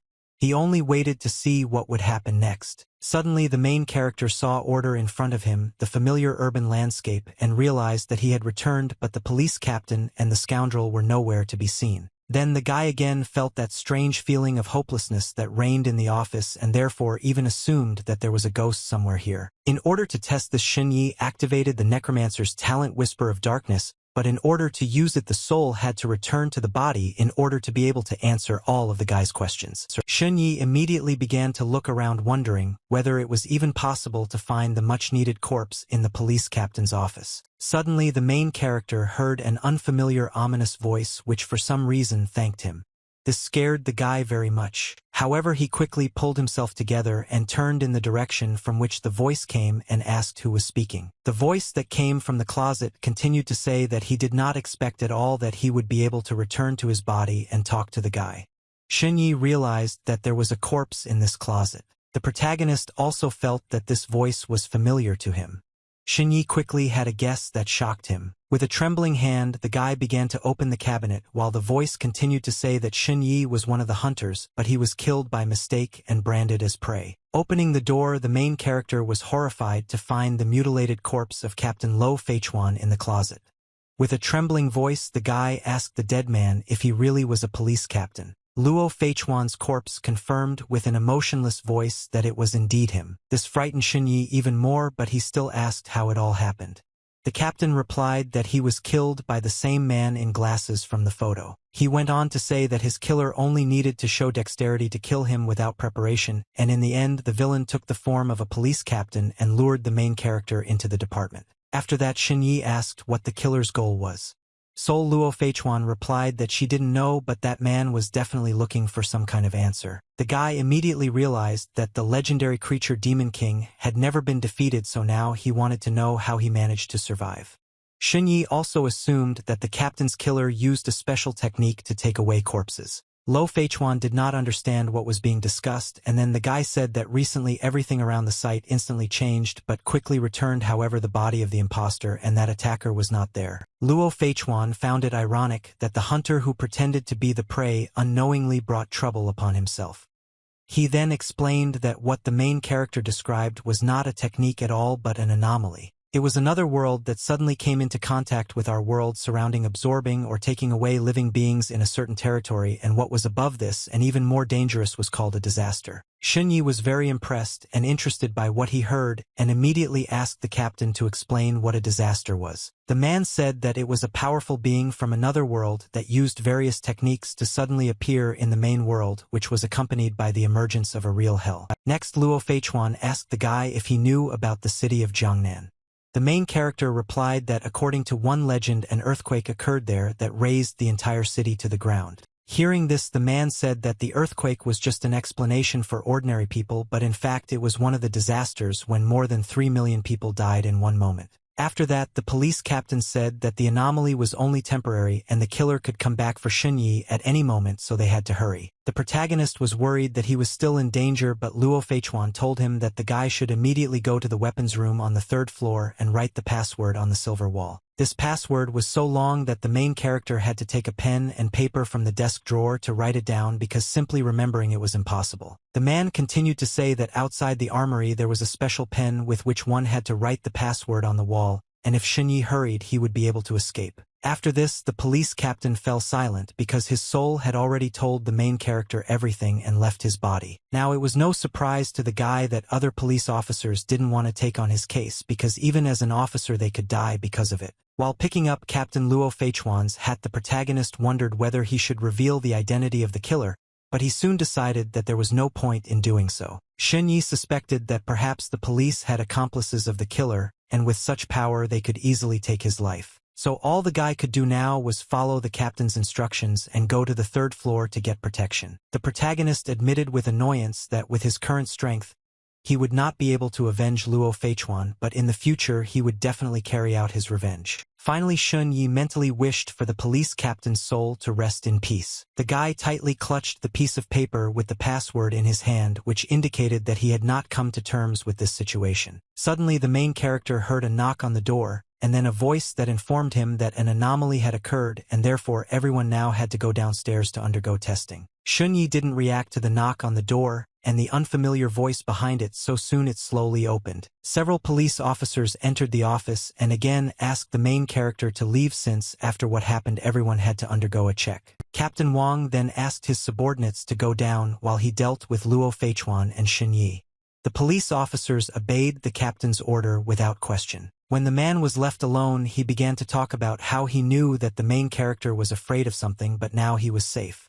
In addition, the police promised that he would take care of the guy. After that, the police captain slowly walked along the cabinets, in one of which the body of Captain Luo Feichuan was located. Suddenly, Captain Wang stopped near one of them, as if he sensed something was wrong. The man realized without even looking that Luo Feichuan's corpse was moving, so he loudly asked if this was Shen Ye's work. Having received no answer, Captain Wang began to run around the entire office at great speed, looking into every corner, as if he was looking for something. In the end, he searched the entire room, but there was no one there except him, so he assumed that the main character had already run away somewhere. Captain Wang was upset about this because he had killed so many people but screwed up in front of a 15-year-old kid.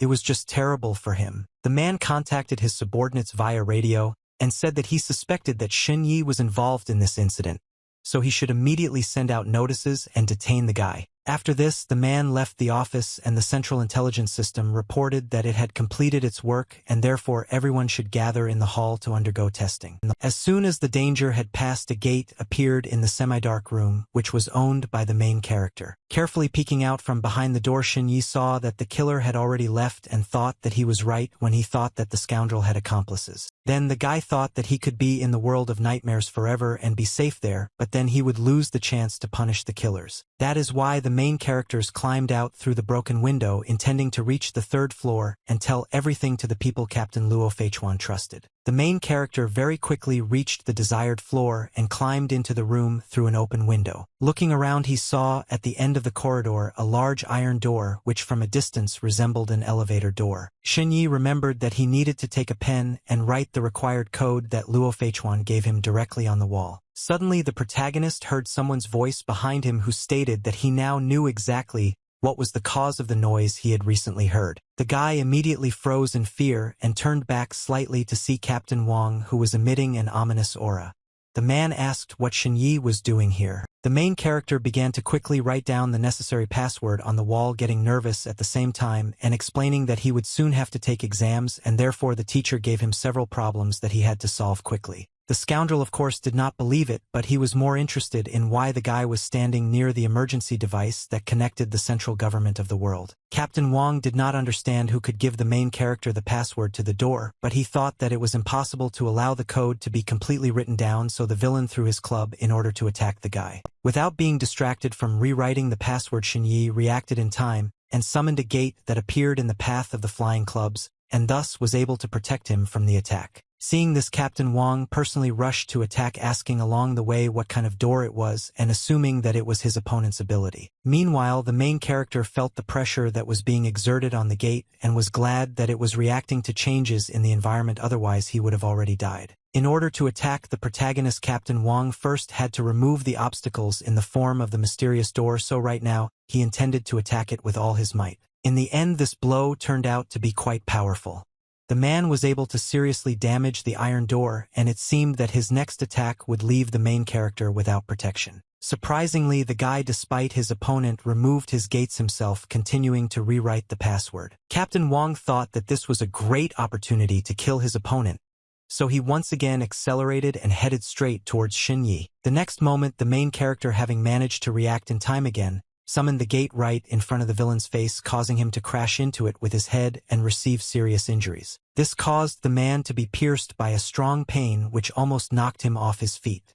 He could not believe that these gates could also kill and therefore was very indignant. Meanwhile, Xinyi finally managed to finish writing down the password he needed, and it seemed that now behind these doors, he would be able to find someone who would help him. After successfully verifying the password, the most powerful artificial intelligence of the Kunlun world government began to check the police station and discovered the body of Captain Luo Feichuan as well as the fake identity of Captain Wang. That was why Kunlun summoned the company's head Qian Russian to immediately take all necessary measures and kill the enemy.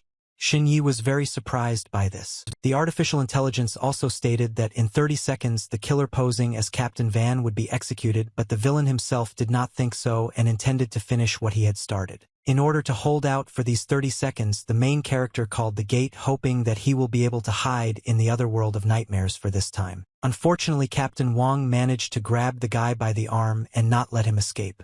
After that, the villain swung his fist to finish off the main character right now. Xunyi clearly saw how the man's fist that carried destructive power was getting closer and closer to him, while there were still a long 25 seconds left before Qian Russian appeared. Suddenly, the main character saw a bright light that began to absorb the villain, simultaneously tearing off Captain Van's mask. It turned out that the reason for this was Chen Jushan, who, using his abilities, literally tore the villain apart with one incredibly powerful blow. Xunyi was shocked by what happened, and for a while he simply couldn't react. Fortunately, the blood splashes didn't stain the guy at all. Meanwhile, Qian Rushan, with an unusually pompous expression, said that in their business the most important weapon was speed. Then the man asked if it was really cool that he had appeared. The main character confirmed this with admiration and thanked the head of the company for his help. After this, our heroes moved to the office of the Ministry of State Security to discuss what had happened. Qian Jushan was very interested in how the guy knew about the password. Xinyi said that Luo Feichuan gave it to him in advance and said that if something happened he should use it immediately. Hearing this, the man immediately assumed that the police captain probably knew that he was being targeted by the Church of Silence organization to which the people who caused the anomaly belonged. Then Shun Ye's expression suddenly changed, because he felt sorry for Captain Luo Feichuan. Qian Jushan agreed with this and said that he had only recently met him, but the man was definitely for justice, so it was probably because of his kind heart that he brought trouble upon himself. After this, the man said that the main character was very lucky because he almost fell into the hands of a killer who belonged to the League of Killers, but unfortunately it will not be possible to identify the customer. Then the guy assumed that the customer was a rich man because the services of a killer who could kill a police captain were probably expensive. Qian Jushan did not understand why this customer wanted the death of a schoolboy like Xinyi. Then the main character asked what Kunlun was, which appeared after he wrote the password, and why Captain Luo Feichuan did not ask him to help deal with the killer. The man said that it was the central intellectual system of the world government which usually did not deal with such trivial matters and could only provide assistance after entering the correct password. In response to the protagonist's second question, Qian Russian suggested that Luo Feichuan simply did not know about the problem with Shan Ye's weapons and did not understand at all what this meant. Then the girl who suddenly appeared in the office said that Luo Feichuan's steel prosthesis, which was considered his weapon, was infected with a computer virus which made it impossible to launch. The girl continued to say that as soon as the captain died, everything returned to normal, so it was obvious that this was the work of a person who knew Luo Feichuan well. Xinyi realized that the captain was conducting an investigation, left him his business card, and even after his death continued to guide him, and when he met the enemy he did not give up even though his weapon was malfunctioning. Suddenly Qian Rushan said that the protagonist was now a member of his company, and today he would teach him the first lesson that the boy needed to learn. He went on to say that Xinyi had to always be on guard because people were scarier than monsters. The main character took these words absolutely seriously. You see, he already knew that it was the absolute truth, so he assured the director of the company that he would remember it. Qian Russian praised the guy and then asked him to follow him because they had to meet their parents. On the way, Xinyi asked what they would do with the two scoundrels who were still in the anomaly. The man replied that more professionally trained people would handle this matter so as not to take risks and not fall into an anomaly. The company director also told about a guy who came out of the anomaly and looked absolutely normal, but in fact only human skin remained underneath which a real monster was hiding. Eventually the monster began to run amok, and it was very difficult to catch it, so now the man preferred to deal with more ordinary people than to get involved with anomalies. Suddenly Qian Rushan fell silent and stopped abruptly, as if some very important thought had occurred to him. Without wasting any time he quickly called his subordinate and asked him to check on the girl named Xiao Mingyu. He was interested in this girl's connection with Captain Luo Feichuan. Very soon a reply came from his subordinate which greatly surprised Qian Rushan, and even seemed to make him nervous. Meanwhile Shen Yi, based on what he heard, was wondering who this Xiao Mingyu was, and assumed that she was somehow connected to the murdered police captain. Soon there was a meeting with Shun Ye's parents who, after hearing everything, wanted to talk to their son alone, so that he could then give his answer. The woman told the guy that he was actually a descendant of the great family since his father was from a side branch of the Shen family. Shen Yi knew that this family was one of the few Wu families that had divine heritage and artifacts. The woman then said that her husband was also a genius, but due to an unfortunate set of circumstances, he left for this city, after which he met her. The grandfather was unhappy with this, which is why the man renounced the family. After this, the protagonist's father said that his son's talents already surpassed those of ordinary people, so it was quite possible for his grandfather to recognize him as his grandson, and then he would become the descendant of an aristocratic family. The man also warned that if Shinyi joined the organization he would no longer be able to touch the family secrets, so now he had the right to choose any of them that he and his mother would support. It was quite a difficult choice for the guy because he didn't want to upset his parents, but he still declared his desire to join the organization. The main character's mother was surprised and asked if her son had thought it all through, because if his grandfather acknowledged him he would no longer have any worries in life. Shen Yi replied that he didn't want his parents to humiliate themselves and asked their grandfather for such a thing. The guy thought that since his father could handle it he could handle it too. Then the parents said that it was their son's life, so they respected his decision.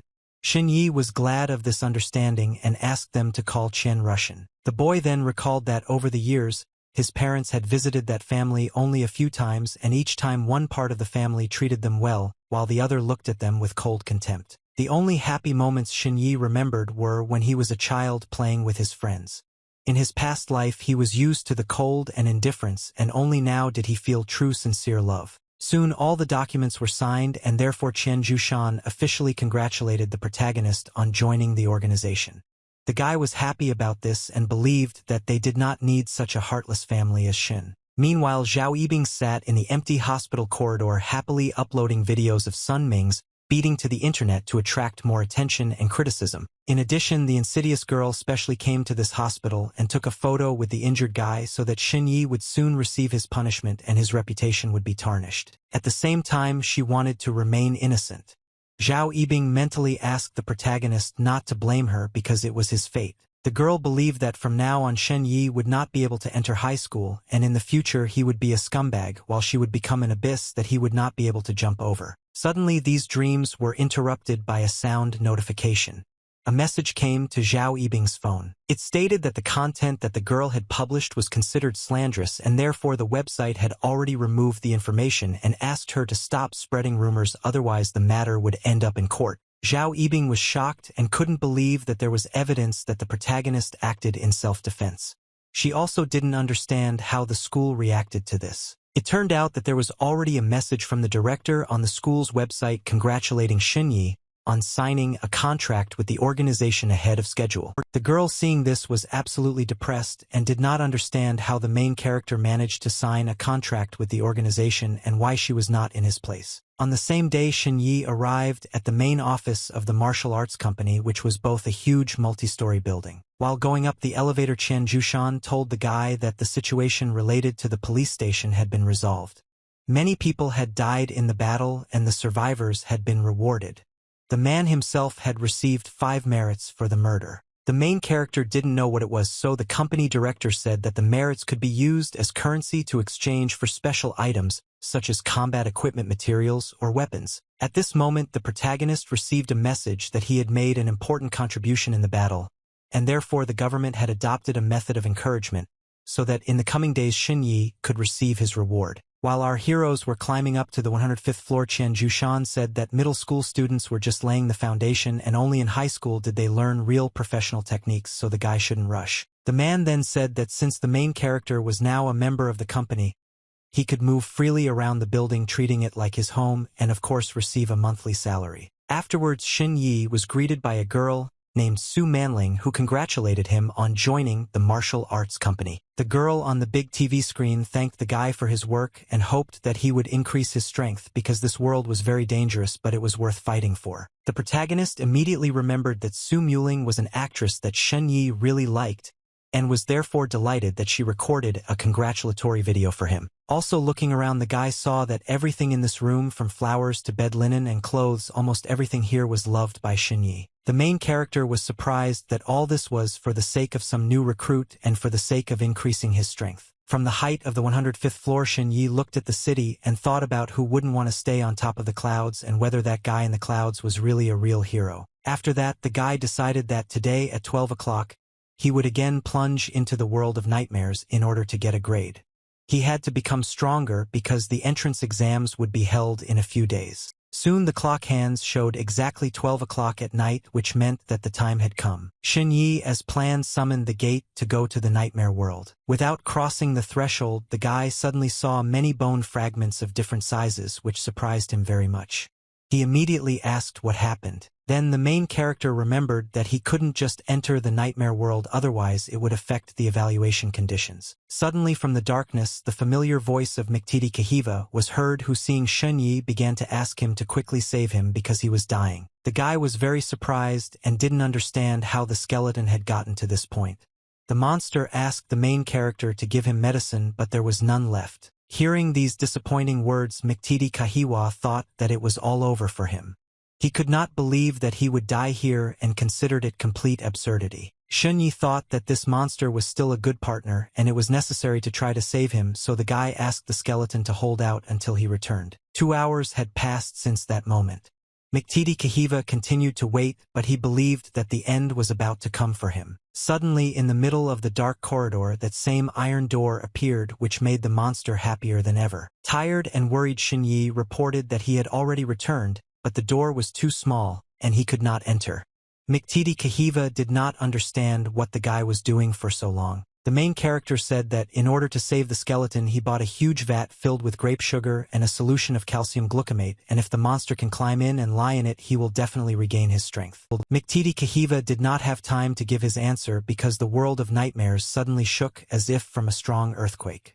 The main character immediately asked what was happening. The alarmed monster said that his enemies were about to burst in because there was a secret passage here and outside his cemetery which was attacked by people and elves. The skeleton also said that the battle was not over yet, but he was very weak, so he gave the guy a spatial ring which he should put on quickly. As soon as Shin Yi fulfilled the monster's request, the ring immediately began to suck in Miktiti Kahiva and all of his broken bones. Soon the spatial ring absorbed the creature down to its very last and smallest piece. This was just in time because as soon as the main character began to close the gate, a loud explosion was heard on the other side. The guy thought that it was very dangerous because if he had been hit by the shock wave, he would have definitely died. After this, Shen Yi turned to the skeleton and asked if he had hidden in the ring of Miktiti Kahiva, who confirmed this and said that the spatial ring could not store living beings, but he was not alive. Then the main character began to move Miktiti Kahiva into the vat while saying that he saved him and therefore should have received a reward. The skeleton immediately asked what the guy needed. Without thinking twice, Shin Yi replied that he wanted to go to the world in which the monster Miktiti lived. Kahiwa was shocked by this but felt that he should not interfere with the protagonist's decision. The monsters also warned Shin Yi that his powerful treasures had almost exhausted their power, so his help was very limited. Then the guy thought about the fact that there was a cemetery outside the secret passage, and if he could pretend to be a dead warrior and walk around the battlefield, he could get good records. Then the main character asked the skeleton if he had any things of dead warriors that could hide human energy. Miktiti Kahiva immediately provided everything he had. For some time the guy had to dig through a whole mountain of broken copper and iron fragments, but the monster insisted that these fragments were invulnerable to attacks on the battlefield, so they could be useful to the main character. Soon Xinyi found suitable equipment for himself as well as a tablet with an inscription stating that it was used to summon a skeletal horse. Miktiti Kahiva praised the guy for having already studied the energy of death and decided to give him a mask as well.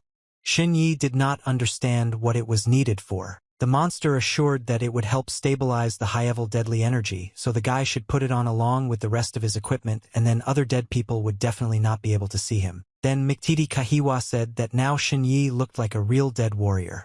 He also advised the guy to use the tablet because perhaps he could summon a skeleton horse. The main character immediately imagined how he would sit on a skeleton horse and pretend to be a dead warrior, and if danger came he would simply run away. As soon as all the preparations were completed, the guy still dared to enter the gate, but before that Miktiti Kahiva demanded that the guy not dare to die because if the spatial ring is stolen he will definitely disappear. After this, the main character was completely absorbed in the world of nightmares and at the end only managed to promise that he would try not to die. Xinyi cautiously entered the nightmare world and looked around surprised by the destruction that had occurred after the explosion. Trying to get through the rubble, the guy suddenly remembered that last time he received a sword from the elves which would now be very useful to him for protection. After some time, the main character finally managed to get out of the cave which was already in another world. At that moment, the guy saw in front of him a multitude of cold weapons that were directed at him.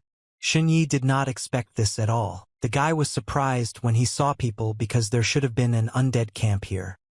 He quickly realized that the people had already won the battle and were now looking at him in a not at all friendly way. As soon as Xinyi heard that the knights wanted to kill him, he took off his mask and loudly declared that he was a human. The knight with a scar on his face did not want to listen to the undead, who in his opinion were trying to deceive him and therefore already swung his sword in order to kill his enemy. The man still attacked the main character, but he managed to get a small blade in time and defend himself from the deadly blow. The knight was very surprised when he saw this weapon because he knew that it was called the Light of the Night and belonged to people. The system informed the boy that only nobles whose souls had never been defiled by the undead could possess this blade.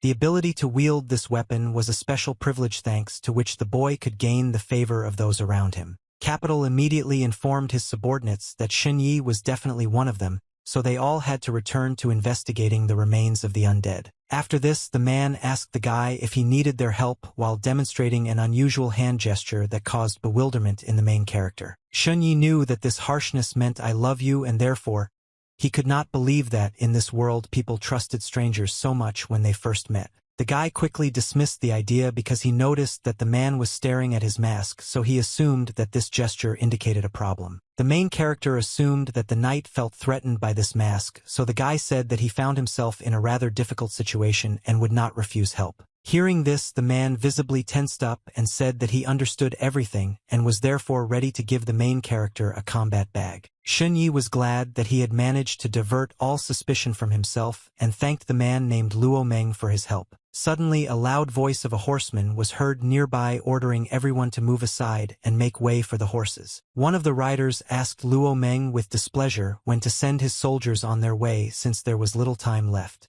The man said that on the way he met a guy outside the tomb. Hearing this, the rider immediately ordered to seize the main character because even the owner of the Sword Knight Light could be a servant of the undead. The man wanted to know what the mission of this spy was. Xunyi turned to the rider with displeasure and asked who he was and why he was interested in his mission. The man replied that he was the ruler of the palace of the Southern Legion and threatened that he would not kill the guy right away because first he would skin him and then ask him for all the information. Xunyi did not agree with these conditions at all, so he quickly took out his blade while simultaneously summoning a gate right at his feet. The man, seeing that the main character was not going to surrender, voluntarily loudly ordered his subordinates to kill him, after which the knights rushed to attack. The soldiers began to wave their weapons, wanting to kill the spy and carry out the orders of their ruler. This caused clouds of dust to rise around. As soon as the soldiers stopped and the dust cleared, everyone saw that the main character had disappeared without a trace, as if it had never been there. The ruler was shocked and did not understand how this was possible. Someone suggested that the guy was able to somehow hide through a secret passage. Luo Meng suddenly revealed that there were rumors that some mercenaries also took part in the war. The man continued to say that these mercenaries were real masters who knew how to hide in the shadows and specialized in assassinations, and the ruler had just angered one of them. The man hearing this began to get very nervous and think that if Xin Yi suddenly returned and killed him, the outcome of the war would immediately change. The frightened ruler immediately began to leave, ordering his soldiers to leave immediately. Meanwhile, the safe and sound protagonist returned to his room happy that he had thought of placing the gate under his feet in advance, otherwise he would have been in trouble. Then the guy asked McTeedy with displeasure, Kahiwa, couldn't he have warned him about the knights who were going to kill him? The skeleton replied that he didn't know that people had already reached these lands. Unexpectedly, the system assessed the protagonist as an independent person, that is, someone who was able to fully utilize the environment and overcome any difficulties. Xun Yi was not particularly pleased with this assessment. The system also reported that if the guy gets the same grade 3 times, he will have the opportunity to get a hidden skill. It turned out that the main character needed to get the independence grade one more time. The guy began to think about how he could activate such an assessment again. Based on the description, in a critical situation he needed to take advantage of the environment. Xun Yi recalled that no matter whether it was an elf village or a battlefield, he was always on foreign territory and accepted help from other characters. The main character understood that this was the key to the solution, but he thought that it would not be easy for him to repeat this because each time he seemed to walk on a razor's edge. Still, the guy decided to give up this hidden technique because he was afraid that if he continued to wander through the worlds, he would definitely run into another danger. The protagonist was distracted from these thoughts by a sudden sound signal. Someone wanted to contact the guy. The voice from the intercom informed Xin Yi that a girl had come to see him who called herself a relative of Luo Feichuan. Her identity was confirmed by the company. The main character was very surprised to hear this and thought that he could not ignore the sudden guest because she was a relative of the man who saved him with his own valuable life. Soon the main character arrived on the 50th floor where the meeting was to take place, and turning to an unfamiliar girl asked if she was looking for him. To this the girl asked if the guy was that Xin Yi.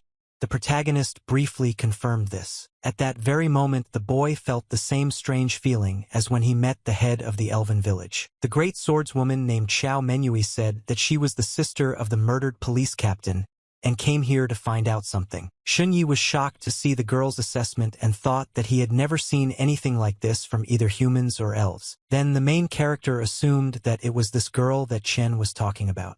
Zhu Shan during that phone conversation. Meanwhile, Xiao Minyu continued to say that she found the people who were involved in the breakdown of her brother's weapon. Unfortunately, they turned out to be his colleagues. The next moment, the girl coldly declared that she had already killed these people. Xun Yi was shocked by what he heard, which made him dumbfounded for a while and even afraid to move. Finally, he timidly asked how the girl managed to do this because according to Chen, it was very difficult for Zhu Shan to deal with them. Qiao, without going into details, Menu replied that she was able to do it. Then the girl began to say with regret that she always wanted her brother, who was a person with disabilities, to find a good job, become a successor to the family line, and be safe. The girl continued to say that at first everything went according to her plan, but in the end Luo Feichuan was vilely killed, tied up, and hidden in a closet. Xun Yi silently listened to all this. Suddenly the girl asked why the main character was silent and insisted that she had the right to avenge her brother's death. The worried guy immediately began to justify himself by saying that he was thinking. Xun Yi also asked if the girl would definitely not be arrested for what she did. Xiao Menui, I understood that the main characters, although they were from an aristocratic family, never lived by these laws, so I said that she spoke out on behalf of her family to achieve justice. The girl continued to talk about how she asked questions to the killer, but he didn't even know that he had killed a member of the Lo family, so her investigation reached a dead end. Actually, Xiao Mengyu came here to ask Xun Yi who wanted to kill him and if he had any leads. The girl asked him to tell her the names and promised to sort everything out. The main character honestly answered that he had no clues, after which he asked the girl why she needed this since she had already avenged her brother Qiao.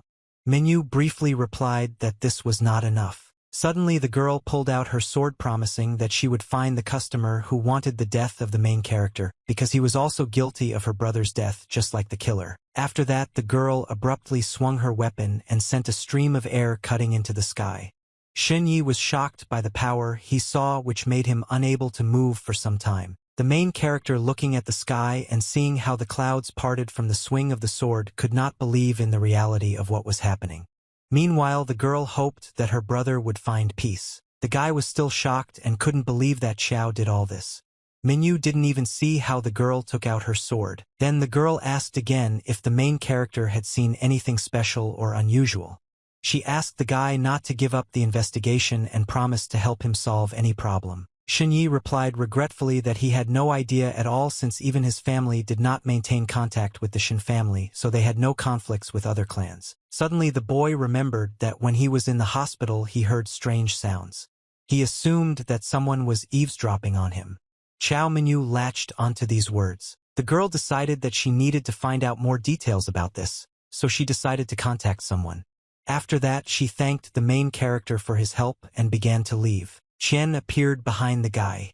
Ru Shan, who was amazed by Qiao's terrifying blade Minyu, said that at first he was afraid that the girl came here to take revenge on Shunyi for the death of her brother, but everything went well. The man then said that Qiao Minyu was the most outstanding heir of the Luo family, and even among the great clans she could be called an outstanding figure, even though she had only just entered middle school this year. The director also said that if the main character had grown up in the Shin family since childhood, he would not have been much weaker than the girl.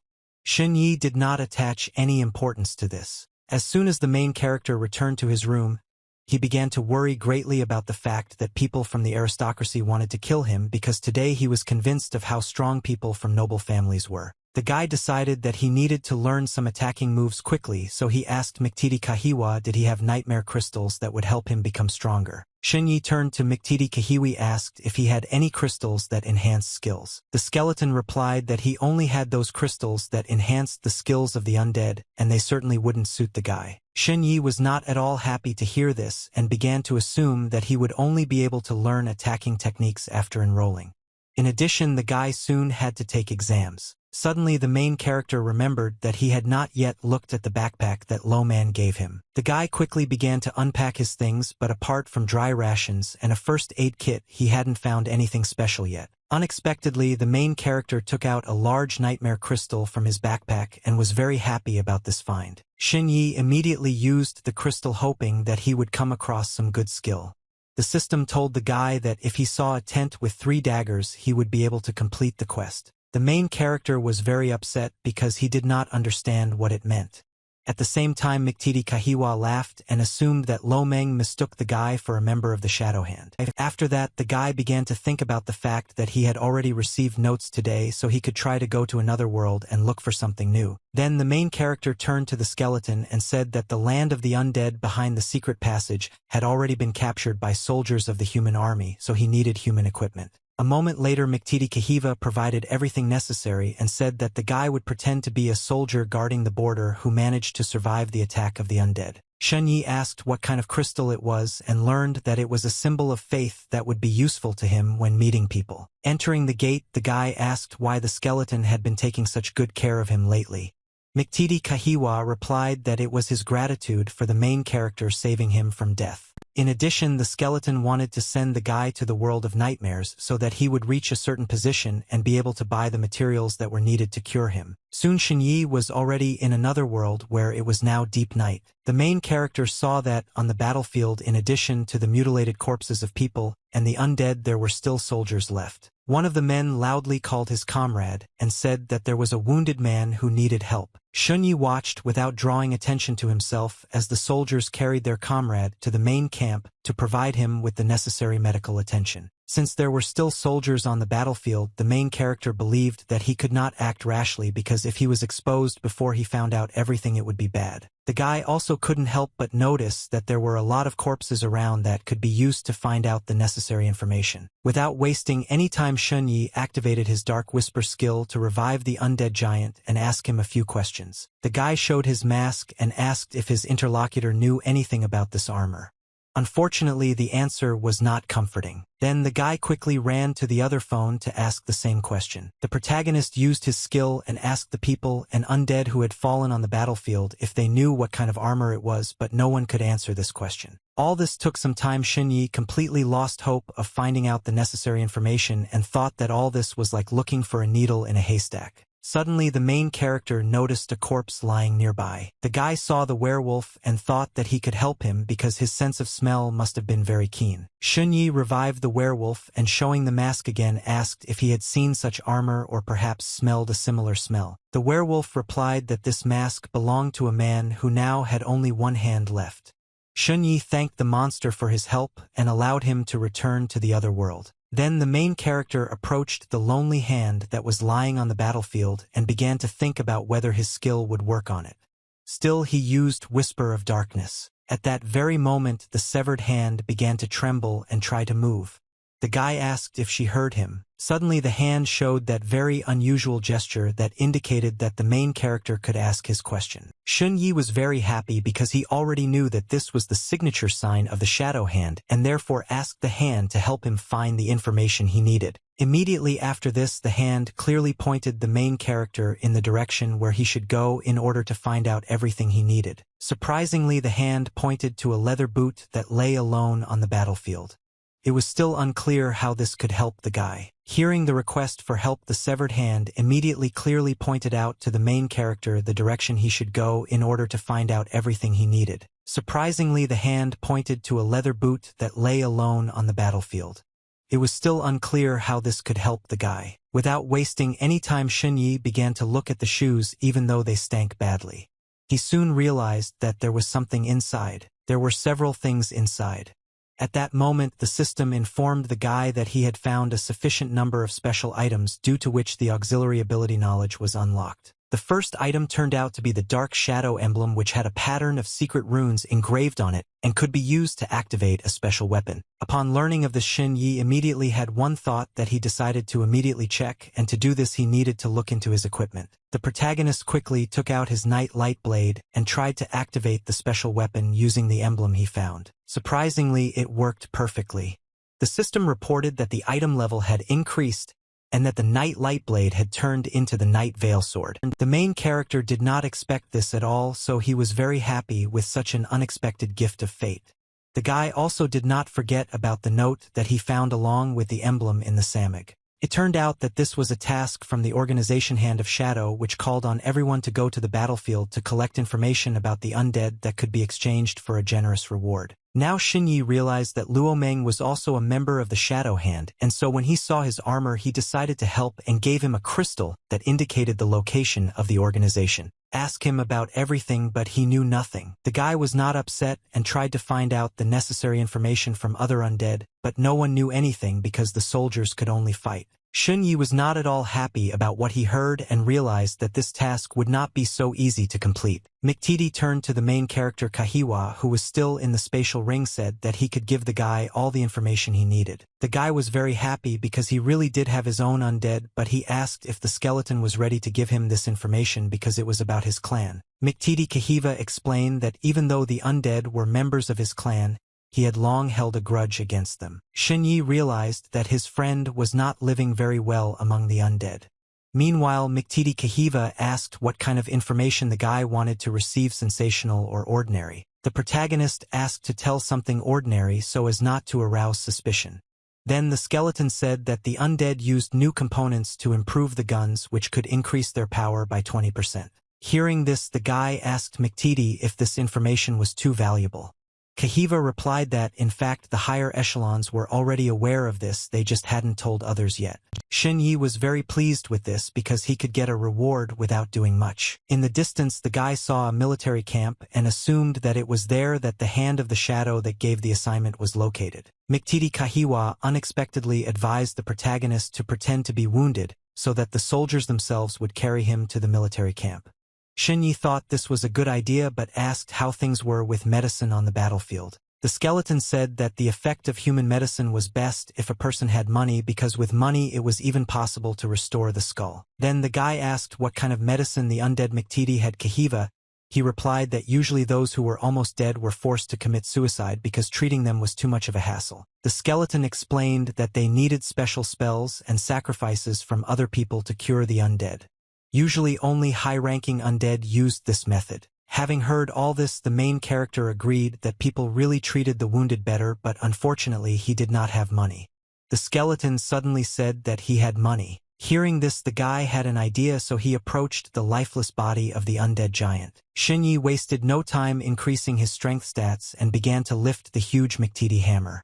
Kahiva didn't understand why the guy was doing this. Without explaining anything, the main character said that if he couldn't make a sound by that time, then McTD would have to do it. The next moment, Xinyi brought down a huge hammer on himself, which crushed him to the ground with a loud bang. As a result, the guy was seriously injured and began to tremble in pain but still remained conscious. McTD Kahiwa asked why the main character did this, to which the guy replied that it was his game. After that, Xinyi began to pound the iron shield with a stone and loudly call for help. This was immediately heard by the soldiers who were nearby. They simply could not ignore the call for help. The soldiers were very alarmed to learn that there was another survivor on the battlefield and immediately went to help their comrade. After some time, the wounded protagonist was already taken to a military camp. The girl in the nun's robe was diligently reciting mysterious spells that were supposed to improve Shun Ye's condition. A bright aura enveloped the main character and helped his body recover faster. Soon the healer's work was done, thanks to which the main character felt much better. The girl informed her master that she had already completed her healing, so the guy would soon feel better. The elderly man promised that the healer would be rewarded for this work. Just at that moment, Xinyi woke up and started asking where he was. The man from the red square replied that the guy was safe and was now in the human camp. He then said that he was Prince Norton and asked if the main character was one of the subordinates of Lord Lane, since there was a dog emblem on his shield. Xinyi said that Lane was captured by the undead, so he asked the prince to come to his aid as soon as possible. He also held out a crystal that contained a message asking for help. The elderly man quickly took the crystal in his hands and, concentrating, began to read a mysterious spell in an unknown language. At that very moment, everyone heard a voice that promised whoever could bring troops to save his territory would be paid 300 gold coins and rewarded with a plot of land. The elderly man, hearing this voice, confirmed that it really belonged to the Lord of Lane and that everything was fine with the crystal. Prince Norton turned to the protagonist with regret and informed him that Lane had already been completely defeated, and it was quite possible that only the guy had survived. In order to maintain his image, Xinyi, upon hearing this, began to cry, not believing that Lane had actually been defeated. The girl was very worried about all her relatives and friends who probably did not manage to escape. Prince Norton was surprised that this child had gone through so many difficulties on his way, so he intended to organize a trip for the boy to the rear of the empire so that he could find a safe place to live. Xinyi, hearing this, was not at all happy that he was going to be sent out of the military camp, because he needed to find the Shadow Hand tent to complete the quest and exchange skills. That is why the main character unexpectedly expressed a desire to stay in the military camp. Prince Norton was very surprised and asked why the guy wanted this. Xinyi, through tears, resolutely replied that he wanted to take revenge on the undead and fight for those he had lost. There was an immediate silence in the tent. Everyone present was amazed by the determination of this child. Prince Norton believed that it was precisely because of the boy's courage that the Lord of Lane chose him. Then the man asked if the main character had any abilities. Xinyi immediately declared that he ran fast, and in the entire area none of his peers could compare to him. At the same time, the guy quickly increased his agility to the maximum. Soon after, the protagonist went out into the street to demonstrate to the prince and his subordinates that his words were true. Suddenly, for everyone, the guy suddenly jumped up and ran forward at great speed, leaving behind clouds of dust. The main character easily ran around the entire military camp and couldn't even control his speed on the turns. The soldiers could only watch in amazement at the inhuman speed this child possessed. After that, Xinyi quickly returned to the prince to find out what his verdict was after what he saw. The guy, breathing heavily and coming to her senses, asked the man if he could stay in the military camp. The subordinates advised their master to leave the guy here because they believed that he could help them. Prince Norton nevertheless agreed because the main character's abilities were very useful. Suddenly, the elf who had been silent all this time turned to Xinyi and took his hand and asked where he got this bracelet from. Prince Norton, seeing this thing, immediately realized that it belonged to the elves, which made him very surprised. The main character honestly answered that this bracelet was a gift from an elf named Lanny. Hearing this, the elf touched the bracelet and began to read a mysterious spell in an incomprehensible language from which an aura appeared around the yakrak. The guy could only humbly watch what was happening. Lanny appeared before our heroes. The Grand Master of the royal court turned to the girl and asked how her bracelet could end up on a human boy. Shunyi was glad to see Lenny and greeted her. The girl was also glad and asked when he would visit her village. The Grand Master repeated her question again, and then the girl told about everything that had recently happened in her village and how the guy was involved in it. Having heard this whole story, the woman let go of the main character's hand, after which the connection with Lenny was broken. Then she turned to the prince and said that this child had experienced many hardships but remained alive. She believed that they could make friends with the Elven clan, and for this it was necessary to send the boy to study in the Empire. Prince Norton thought that this was a good idea since elves rarely valued people so highly, so he ordered that the main character be given an identification card and that a good place for him to rest be found. Then he turned to the guy and asked what his name was. Xinyi was taken aback by this question because he did not know the local customs and peculiarities of names. That is why the main character suddenly grabbed his head and complained of severe pain, so that everyone would think that he had lost his memory. The elderly man immediately assumed that the strong blow had caused a concussion and partial memory loss.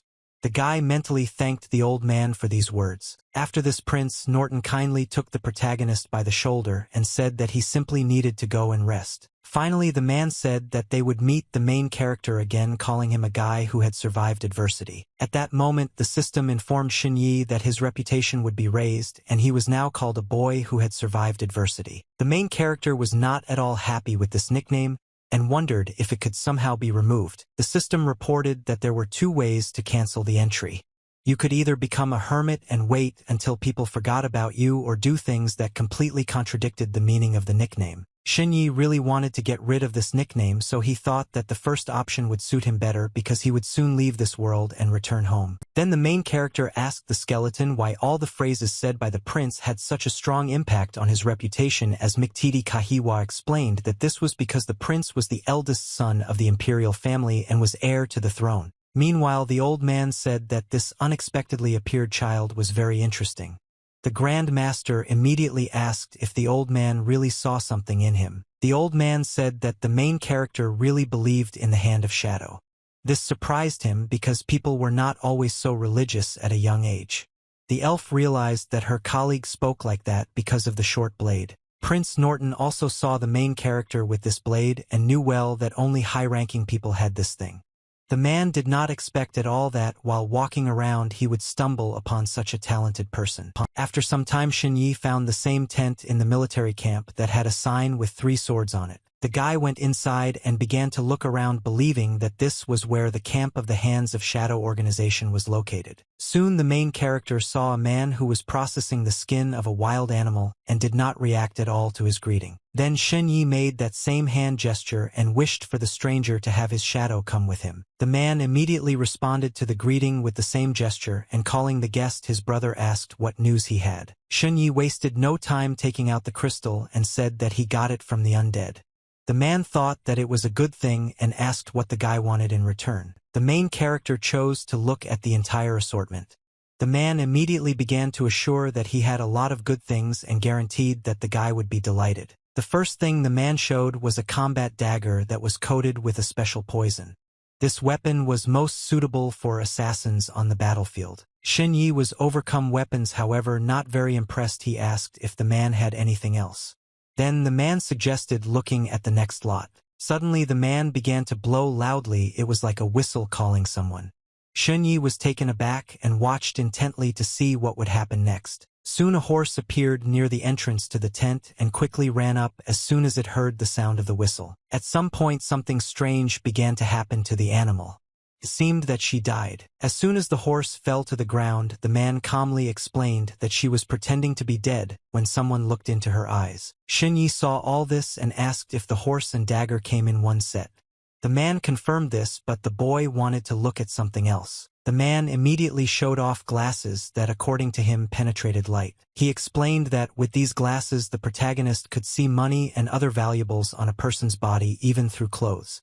Xinyi was truly amazed. However, the guy was most interested in the nightmare crystals because he wanted to learn a new skill.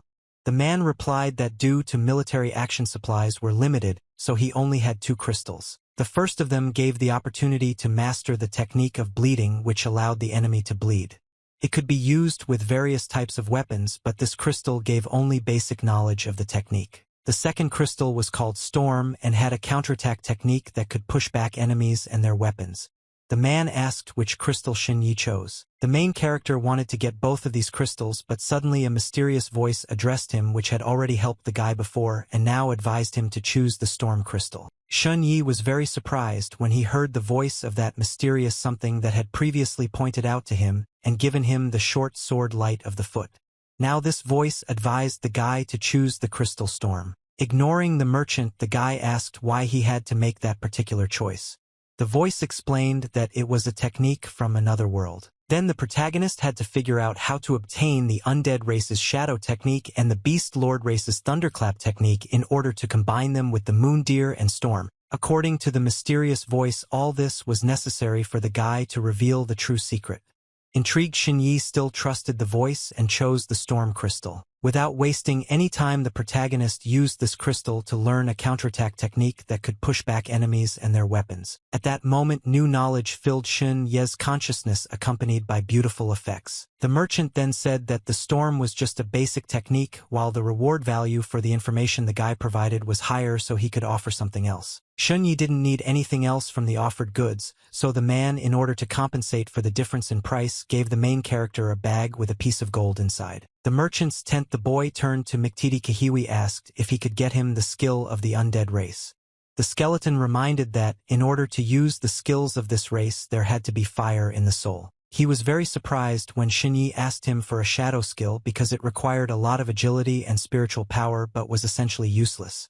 The skill only released a ray of shadow to enchant the enemy. Despite this, the main character still wanted to get this skill and was ready to redistribute the characteristics and invest 3 points of spiritual strength and 4 points of dexterity into it. Before starting to test his skill, the protagonist looked around carefully to make sure that no one would see him using the skills of the undead race. As soon as Xinyi confirmed that there was absolutely no one around, he used the shadow technique.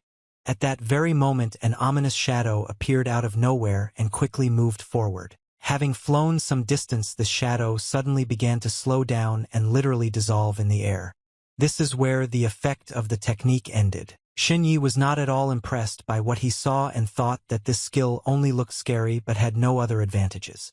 Miktiti Kahiva thought that the guard simply had no taste for such things. Then the guy thought about the fact that he had already mastered the deer under the moonstorm and shadow technique.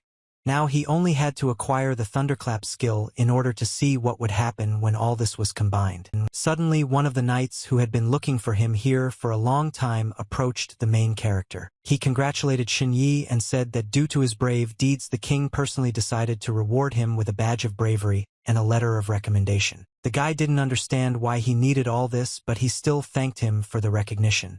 Then the knight asked the main character to take this letter and go to the military academy of the empire to undergo training. In his mind, the main character expressed gratitude to the king for his kindness and was glad that he now had enough money to live in this world. Xinyi also intended to take the gold he received from the merchant home to help his family. This time, the journey to another world ended very successfully for the guy. After some time, the main character returned to the company's headquarters and immediately got to work. The guy's voice assistant reported that his gold had been exchanged for 65,444 yuan. This money, as Xinyi requested, had already been transferred to the account he had specified. The main character thanked the assistant for the quick work and at that very moment heard his phone ring. It was the guy's dismayed mother calling, asking why he had given her so much money and where it had come from. Xinyi explained that it was a subsidy he had received after joining the company. After a short conversation, the guy noticed that during the time he spent in the world of nightmares, he received many messages. Many of them concerned his successful signing of a contract with the company. One of these messages came from Zhao Ibn, who admitted her guilt and asked the guy for forgiveness. She also suggested that he go to the movies that evening. Xinyi was not at all delighted by these words, but he was noticeably embarrassed. He admitted that this girl was beautiful, but he did not want to continue communicating with her at all. In the end, the protagonist rejected Zhao via text message. Ibn asked her to be a realist because she was still far from him. Immediately after this, the guy received a message from Hao Yu, who also congratulated him on signing the contract and suggested celebrating it tonight. Shen Yi would have really liked to eat some roasted meat with his friend, but he knew that he was currently being targeted by assassins, so suddenly leaving the company and participating in the events was dangerous for him. Although the original owner of the body was dead, the friendship between him and Chen Haoyu was still not torn apart.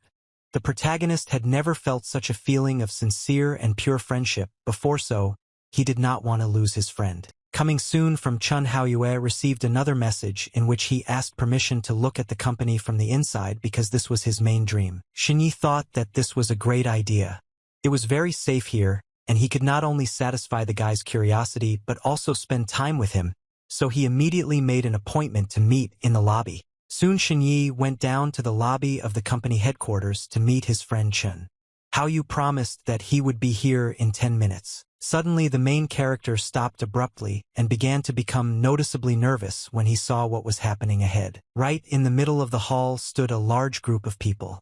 They all looked very suspicious and literally exuded an ominous aura around themselves. Shen Yi immediately noticed that their energy was different from ordinary people and soon realized that they were the company employees with the qualifications that Chen had spoken about recently. Suddenly one of the men felt the main character's gaze on him and therefore looked back at him sharply. Approaching the guy, the man asked if he was the new guy.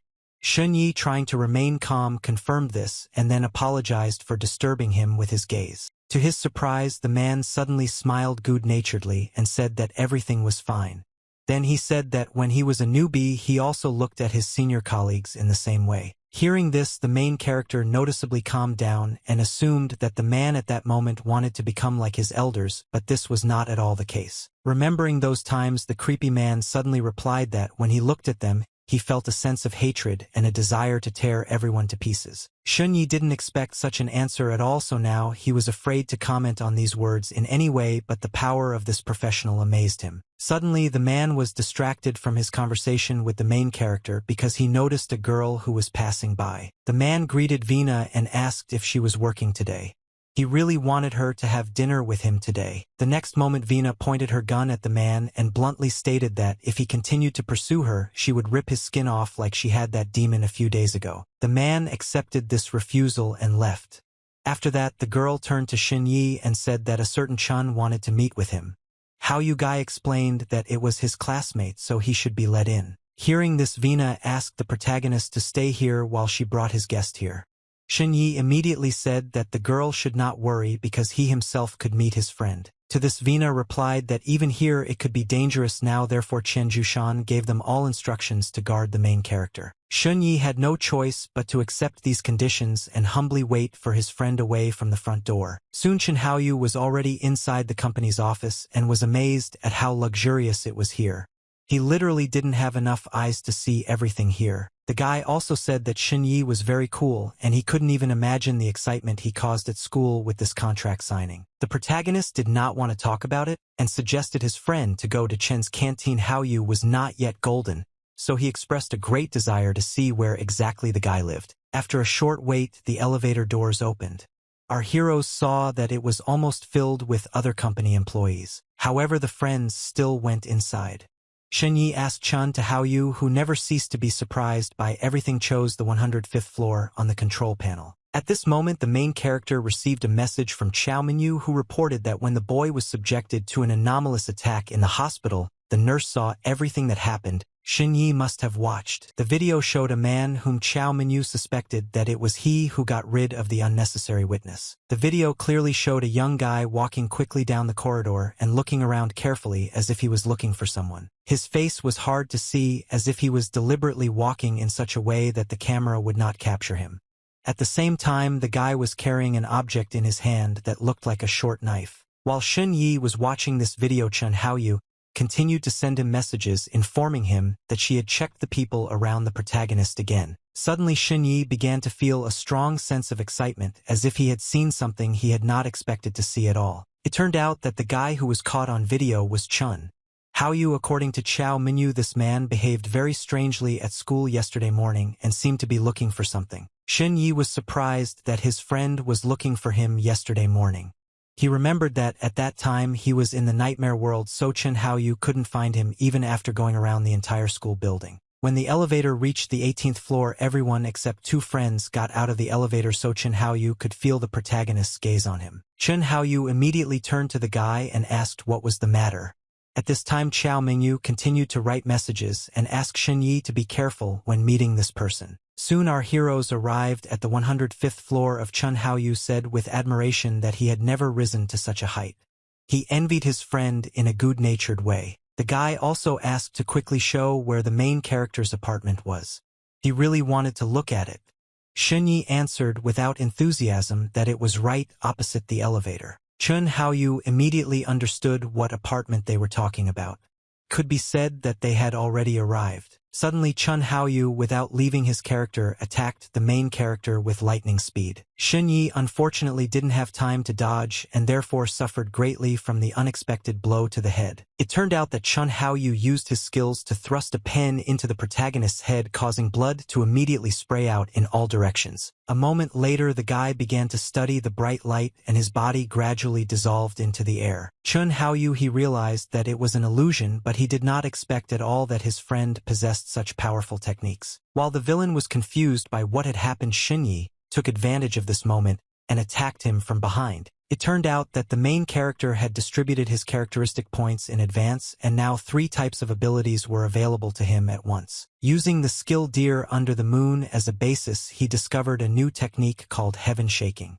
It pushed the enemy away, allowed him to create an illusion, and increased his speed by 30%. Shen Yi then turned to the attacker and said that he was not Chun Haoyu. Now he was most interested in where his friend was. The scoundrel realized that he had been exposed, so no longer adhering to his image, he began to laugh loudly and talk about how Chun Haoyu was already dead. Suddenly the man armed with pens again rushed at the main character, threatening him that he would soon join his friend in the next world. Shen Yi, of course, had no intention of giving up so easily, so he had already prepared himself to strike. The boy once again used the heaven-shaking technique, which allowed him to attack his enemy very quickly. Despite the high speed, this technique was quite weak, so the villain laughed at it and thought that he could handle the main character with just one hand. Shun Ye's leg began to emit much more energy than before, which momentarily confused the assassin. The next moment, the main character, thanks to the new technique, managed to throw his opponent far back.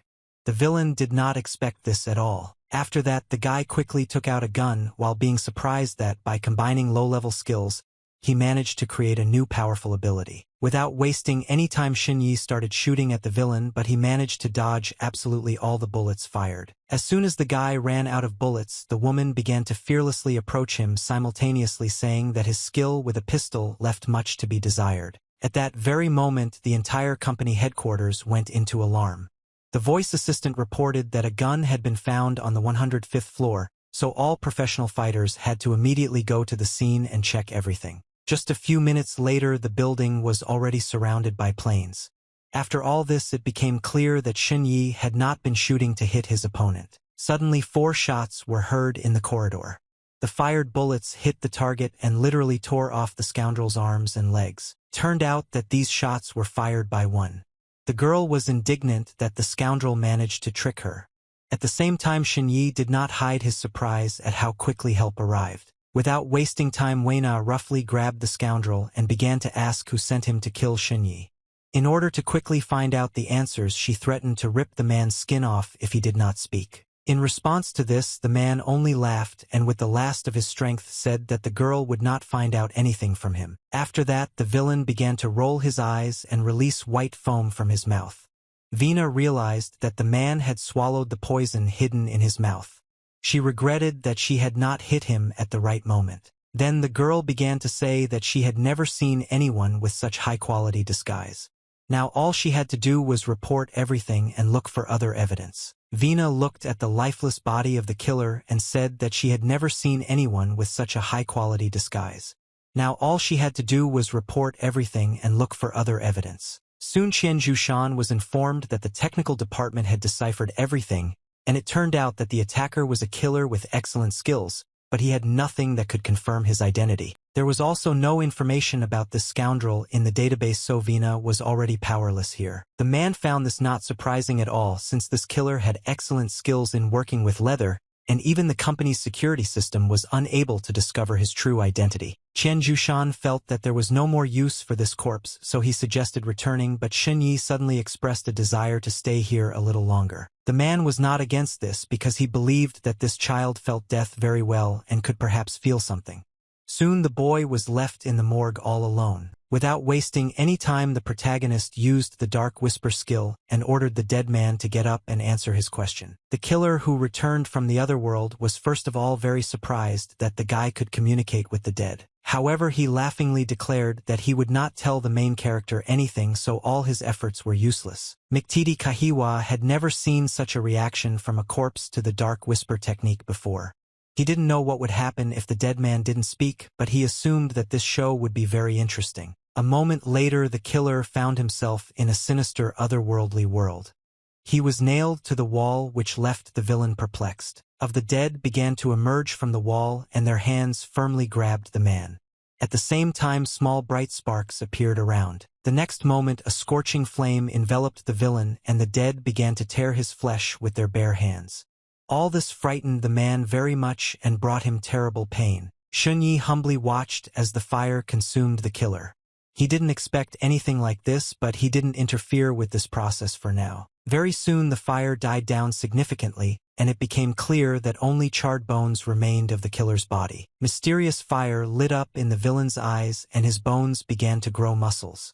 The man very quickly regained consciousness. The killer's body was completely restored, but the tormenting spirits continued to hold him tightly because this was far from the end. As soon as the flame flared up again, Miktiti Kahiva began to explain that anyone who refused to speak with the dark whisper was doomed to eternal torment. All 360 types of torture will be applied in the same way after another, and each torture will last 100 million years, and why will it be replaced by another torture until the dead man speaks? Hearing this, the scoundrel began to beg to stop all this and promised that he would tell everything. At that very moment, all the torment stopped and the killer's body was back in the morgue. Miktiti Kahiva, he assumed that just a few seconds of hellish torment could convince the man and make him cooperate.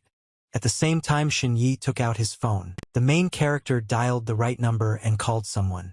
While the phone was ringing, the guy demanded that the scoundrel tell him everything he knew from beginning to end. A few minutes before, events very important for this story took place on the roof of the girls' dormitory. Mr. Han asked how Zhao's affairs were proposed. Yibin assured that everything was done according to the instructions, but nothing worked out with Shun Yi because he was recruited by the martial arts company. Having received this message, the mysterious man asked the girl to come to the Gillen Hotel today at 7 o'clock in the evening without delay. Zhao Yibin didn't seem very happy about this. Suddenly someone called the girl and told her the good news that she had received a quota to enter the most famous high school. This raised Zhao's spirits. After that, the girl with tears in her eyes thanked Mr. Han in these messages and promised that she would arrive without delay. Suddenly behind Zhao Yibin appeared out of nowhere. Chao Minyu briefly ordered him to give her the phone.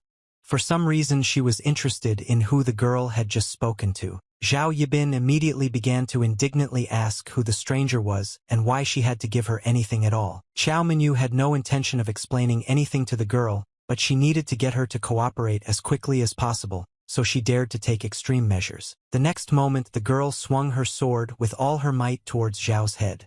However, Yibin stopped at the very last moment. All this really scared the schoolgirl. Next, Chao Minyu said in a serious voice that she knew that the girl was most proud not of her achievements but of her face, so she should give up the phone so as not to get hurt. Zhao Yibin finally came to terms with her situation and fulfilled the girl's demand, threatening to contact the police. At that moment, someone called Chao's phone. Turned out that it was Shin Yi who called. He told the girl that he had caught and interrogated the killer, who eventually confessed to everything. Scared, Zhao Yibin, having heard the name of the main character in the conversation, assumed that this girl was sent to her by Shen Yi to take revenge on her. Meanwhile, the guy continued to interrogate the killer so that Chao could hear it. Mengyu Man revealed that the members of the Assassins Association had recently received a joint mission to assassinate Shin Yi. The main goal was to make sure that the guy would end up dying as if from an accident. A real show was staged in the hospital, but the main character still survived and acquired witnesses. All this led to the fact that the killers now needed not only to kill the guy but also to collect all the evidence. At that moment, a young policeman found them, so he had to be eliminated. So Shunyi was very depressed by all this and asked why the scoundrels hid Captain Luo's corpse like that and where they put Chen's corpse. Xiao Minyu, who was still in touch, reported that she had found the boy's body in the school sewers. This made the main character very angry. Barely containing his anger, Shunyi turned to the killer again and demanded that he tell them who their customer was. Barely containing his anger, Shunyi turned to the killer again and demanded that he tell them who their customer was. The man did not want to repeat the torture, so he honestly answered that only the person responsible for this mission knew all the information about the customer. Then the guy asked where the person in charge was now. It turned out that he was called the Skinner, and he was a very famous killer in the criminal world. According to the scoundrel, this man went to the maple forest near the western suburbs because the girl he was going to kill was there as a nurse. Shunyi then asked who this man was and what his weakness was. The assassin insisted that the strength of the Skinner was incomprehensible, so he could not even think of what weaknesses he might have. The scoundrel also said that this man's status in the world of killers did not allow him to personally kill the main character, since he was only a newbie here. He believed that controlling the progress of the plan for this murder was already a great honor for the customer. Shunyi couldn't believe that the Skinner was completely unremarkable and had no special features, so he once again insisted that the murderer tell everything he knew. The scoundrel confirmed that this man did indeed have one unique habit. It was Shunyi and Xiao's cannibalism. Minyu heard this and noticeably tensed up. Suddenly the girl said that she would go to meet this Skinner right now. The main character tried to stop her, but Xiao Minyu has already hung up. Suddenly the killer started laughing loudly and saying that although he didn't know who that girl was, if she was looking for the Skinner, then she would have a hard time because he loved to eat young girls. At that very moment, the main character, in order to silence the villain, hit him in the face with all his might, causing several of his teeth to fly out of his mouth. Moreover, this blow was so strong that it knocked the killer off the table. Shunyi demanded that the scoundrel not answer questions that were not asked of him, after which he dispelled his technique. Some time passed. Despite the late hour, the lights were still on in the 5-star Maple Forest Hotel, which was located outside the city. This time and place was perfect for a fine dining experience that was meant for just one person. Despite the fact that there was also a girl sitting at the table, the food on the table was intended only for her companion. The man with excellent manners praised the taste of the food spreading throughout his mouth while suggesting that the time spent in solitude added a little tension to the girl. He apologized for this and then took a few sips of a red drink that looked like wine. The man insisted that the Bloody Mary cocktail went perfectly with meat dishes thanks to its impeccable balance of sweetness and acidity. It soon became clear that the villain had been eating human flesh right in front of his victim all this time. He assured that he had not tried such a high-quality delicacy for a long time. In gratitude for this, the scoundrel intended to thoroughly enjoy every piece. Suddenly, he was interrupted by a sound signal, which notified that a new message had arrived on the phone. The first thing the man did was ask his victim for forgiveness, saying that there were always impolite servants who interrupted his dinner. It turned out that this message was sent to him by that same Mr. Khan. The man asked if the Skinner could personally take on the murder of Shunyi, who had already managed to eliminate 3 assassins sent by him. The scoundrel replied that of course he could take on this job, but he was interested in what he would receive as payment for his services. Mr. Khan promised to pay him with a girl. At first the man insisted that his beauty standards were very high, but once he saw the photos Mr. Han sent of Zhao Yibin, immediately fell silent. Skinner was struck by the beauty of this girl, and so for some time, he just silently looked at these photographs with his mouth open in admiration. Suddenly the man's entire body began to tremble with overwhelming feelings. He called Zhao Yibin is a beautiful and innocent lamb. Looking at this girl, he felt the intoxicating aroma of her body, and therefore thanked Mr. Han for arranging a meeting for them at 8 o'clock this evening. The scoundrel promised that for this he would kill Shunyi. The man soon realized that there was not much time left before this meeting, so he had to quickly but thoroughly prepare. It seemed that the Skinner was very nervous before this meeting. He wanted not only to take a shower and change his tie, but also to thoroughly brush his teeth in order to feel the real taste of his new victim. Despite his haste, the scoundrel suddenly stopped as if he remembered something important. It turned out that he had completely forgotten about his previous victim, who was still sitting motionless at the table. The Skinner turned to the girl and, asking her for forgiveness, said that their relationship was over.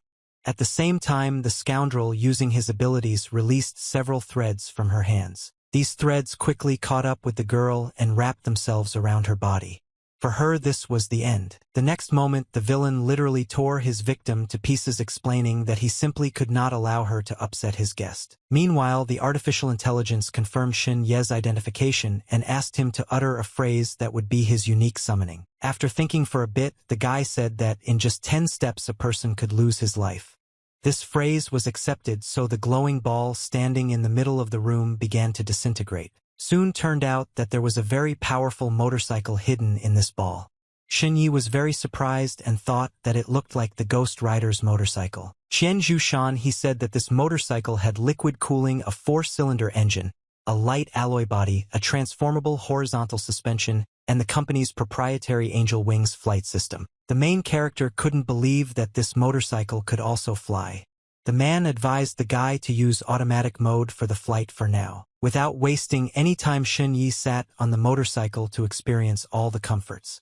He only regretted that it was not red, because then the motorcycle would have looked even cooler, like a bright flame. At that moment, the vehicle changed its color thanks to its modern body made of precious metal. This couldn't help but amaze Shin Yi. Qian Zhushan suggested that the situation in which the main character found himself was very dangerous, since the Kunlun system provided him with a brand new motorcycle model for escape. The man insisted that this vehicle could have once saved the boy's life. Suddenly Shin Yi asked if this system could know who exactly wanted to kill him. The head of the company replied that even if this was known, the system would still not interfere with such trifles until the main character demonstrated his value for the survival of human civilization. Shin Yi heard this and regretfully realized that in this world, if a person had no value, then no one cared whether he was alive or dead. Next, Qian Zhushan asked that the main character have a good rest this evening and not go anywhere, because tomorrow morning he had to go to an exam which would be attended by masters from 3 prestigious universities. At this time, Chao Mingyu with Zhao Yibin arrived at the appointed place for the meeting. The place of this meeting was the very same country hotel where the Skinner lived. Zhao Yibin didn't yet know what fate was in store for her, so now she was only worried about how Mr. Han would react to the fact that she brought Xiao with her. At the same time, Chao Mingyu looked around the hotel and its surroundings. The intense murderous energy that emanated from this place, although well hidden, was still felt. The girl then asked if that person had provided Zhao Ibn pills and elixirs to improve her results and even helped her get into a prestigious school. The schoolgirl explained that this was the price for organizing a conspiracy of classmates against Shin Yi. Then Xiao Menui explained that since the main character signed an agreement with the International Martial Arts Association, the girl's mission was considered a failure, and now she had to think about what her destiny would be. She then considered that Zhao Yibing was just an ordinary young girl from a poor family who exchanged Shin Yi for a deal in order to improve her situation, but she had no idea what it would lead to. Xiao Minyu decided to give the girl 2 options: either she hides nearby and waits until everything is over and then acts as a witness, or she goes to her patron and pretends that she came here alone. It was clear that Zhao Yibin was unhappy that the girl seemed to be trying to interfere with her future, but she hesitated for a moment. In the end, the girl chose the second option and confidently headed to the hotel where they were already waiting for her. Xiao Minyu accepted this choice calmly, as if she knew that the result would be exactly like this, and began to observe. As soon as Zhao Yibing walked to the exit door of Chao's mansion, Minyu grabbed her sword, expecting the worst to happen. After some time, the servant met the girl and led her through the dark corridors to the right room. The Skinner immediately forgot about everything as soon as he saw his guest. Without wasting any time, he handed Zhao Yibin flower, said along the way that she was the most beautiful girl he had ever met, so he was ready to help her in everything. Zhao Yibing didn't expect Mr. Han to be such a kind person, so she sincerely thanked him for everything and asked what else she needed to do with Shin Yi. Zhao Ibn, she was afraid that the main character would take revenge on her. Then the man began to assure her that there was nothing to worry about, because while he was next to the girl, no one would be able to harm her. Suddenly, a strong gust of wind swung one of the windows open and let the evening coolness into the mansion. Zhao Yibin, feeling this intense cold, unconsciously pressed herself against the hand of the skin peeler, not even suspecting what kind of person this person really was. While the girl turned away, the man saw how sharp blades created with the help of a special ability were already flying around him. The gallant scoundrel handed over to Zhao Yibin took off his jacket while still thinking about the very powerful energy coming from the blade that was directed at him. The man realized that someone was hunting him, so he needed to speed up the process. He couldn't let this romantic encounter be ruined, so he tried to take Zhao away as quickly as possible. Yibin to another place. Walking slowly through the dark corridors of the estate, the Skinner informed his guest that he had already recommended her to 3 of the best universities. The girl was amazed by this because she knew that very famous and talented people studied there. In addition, admission to one of these universities guaranteed great opportunities and a successful career. Zhao Ibn, it seemed that Mr. Han was simply deceiving her, so the man told her that last year he had made a huge contribution to archaeology thanks to which the Kunlun system provided him with privileges. The villain was ready to transfer one of these privileges to the girl. He also promised that he would help her become stronger, but before that she needed to enter her personal information into the phone. At that very moment, Zhao Yibin received a notice stating that she had gained the right to participate in the entrance exam for the top 3 universities. The joyful girl immediately threw herself into the arms of Mr. Khan, and along the way sincerely thanked him. The Skinner suddenly asked if his guest was happy now. Without thinking twice, the schoolgirl, with tears of joy in her eyes, confidently confirmed that she was now happy. The man was very pleased with what he heard because it meant that the long-awaited moment of harvesting had finally arrived. Without hurrying, the scoundrel grabbed Zhao's head with both hands. Ibn began to slowly pull her towards himself. The girl at that moment continued to smile sincerely, not yet understanding what was happening to her. Suddenly, the Skinner used his powers to literally tear off the head of his next victim and passionately kissed her on the lips. Then the villain began to dance with his victim and enjoying this moment, saying that he was also very happy for her. The man pulls the strings and controls Zhao Yibin like a doll, could not wait for the moment when they would create a magnificent masterpiece together. His feet from pleasure and his whole body was shaking with excitement. He admired his victim and said that just looking at her, he was ready to cry with happiness. At that moment, a bright blue light suddenly flashed in the corridor of the estate, which flashed through the darkness at great speed. The Skinner didn't pay any attention to this because he was completely absorbed in his thoughts about what he would do to Zhao. The next moment, a loud impact sound was heard in the huge country hotel, causing the earth around it to shake. The huge wall of the estate was partially destroyed, so Chao Mengyu was able to enter without any obstacles. The first thing she did, of course, was check Zhao's current condition. Unfortunately, the girl was late. She believed that if she had the will of the blade, the villain would behave more restrained, but she did not expect at all that he would turn out to be a real madman. Soon, from the thick clouds of dust that arose after the explosion, the loud voice of the Skinner could be heard demanding that Chao Mengyu did not approach his victim. The man, filled with rage, without a moment's hesitation, rushed at the girl, continuing to insist that Zhao Yibin belonged only to him. To Chao's surprise, Mengyu remained absolutely calm, even when a madman approached her with the intention of killing her. The girl seemed to know how she could influence this maniac. With just a small swing of her sword, she quickly pointed her weapon at Zhao. Yibin, of course, saw Skinner. This seriously alarmed him. The man immediately stopped and demanded that the girl not dare to hurt his victim. For this, he promised to do everything she asked. Chao Mengyu asked who the villain's boss was. Despite his promise, the man was in no hurry to answer. Thanks to the girl's masterful use of the blade technique, he realized that the legendary Chao stood before him. Then the flayer asked the girl to look around carefully because his threads had already surrounded her. He also insisted that it would not be possible to simply break through them. That is why the man confidently asked Chao Mengyu return Zhao to him. Yibin, only in this case was he willing to release her. As soon as the scoundrel said this, he immediately realized that it would not be so easy for him to come to an agreement with this person. The girl, of course, did not agree with these conditions. Instead of negotiations, she decided to get down to business, and for this she prepared to use one of her blade techniques. Fearlessly looking his enemy straight in the eye, Chao Mengyu calmly suggested that they see which of the two could withstand the blow. The Skinner was very upset when he realized that his plans were not destined to come true. This brought tears to his eyes. The man suffered greatly from the fact that he had just met Zhao Ibn, but they had to part already.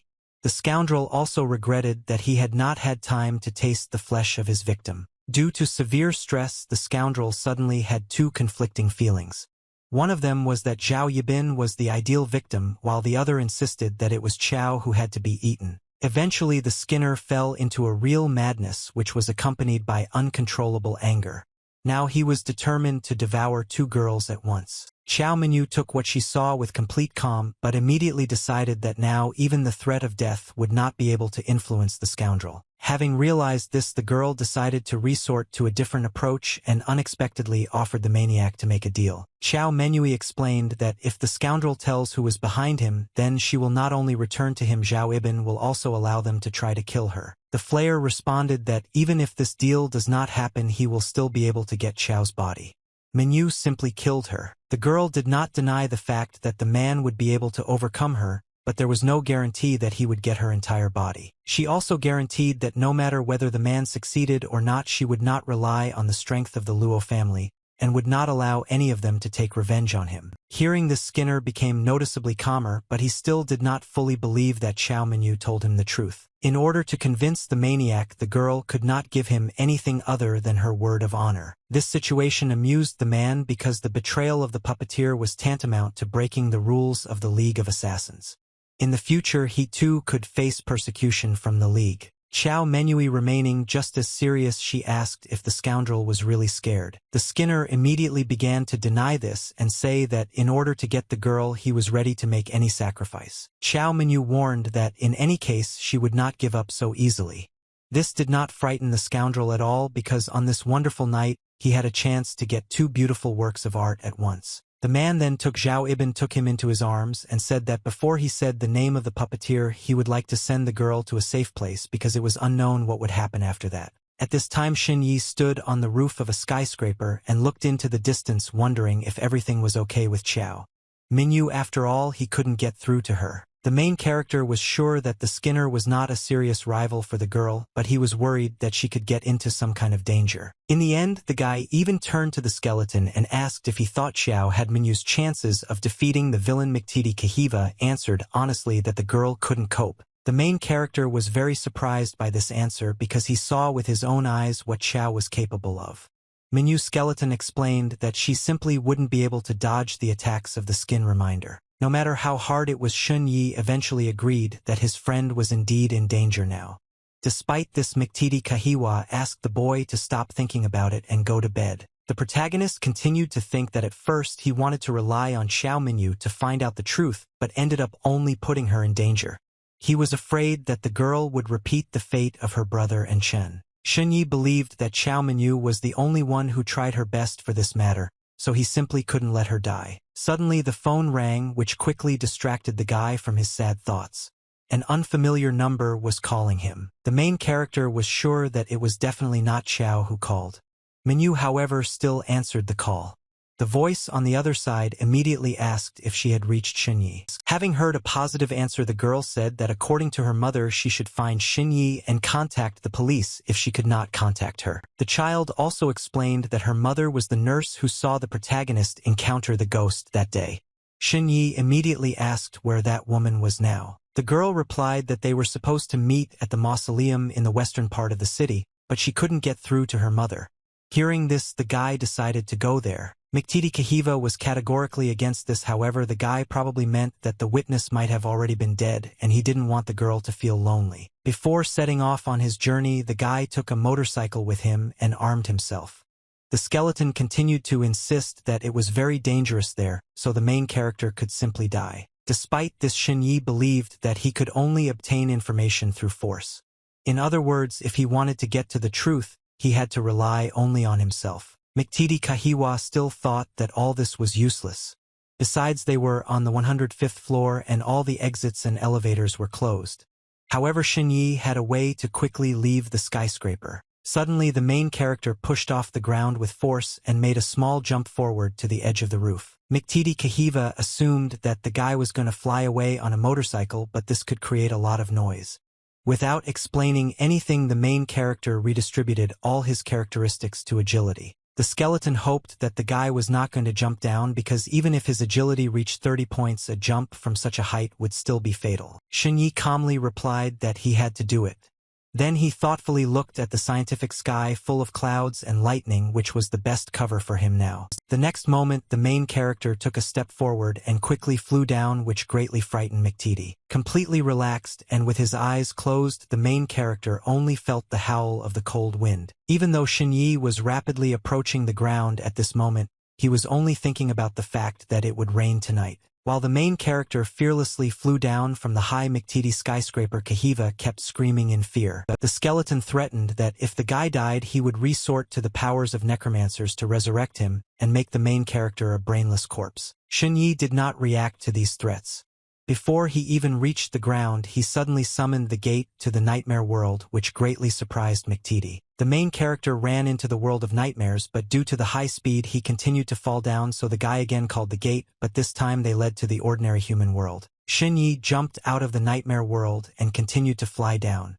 It was still unclear what the guy was planning. It turned out that the main character calculated that while he opened the gate at a safe height during the fall, he could use the nightmare world as an aerial platform to unload his power. After that, the guy jumped out of the world of nightmares and continued his flight from the skyscraper, gradually approaching the ground. By repeating this trick over and over again, the protagonist essentially created an infinite fulcrum in the air. In the end, Xunyi once again jumped out of the nightmare world and landed smoothly on the ground, completely unharmed. Despite McTD's success, Kahiwa scolded the guy for this prank, but Xunyi believed that the skeleton was still shocked by his power. After this, the main character took out that same red motorcycle from his storage in order to use it to quickly get to the right place. Before setting off, he had to pronounce a code phrase.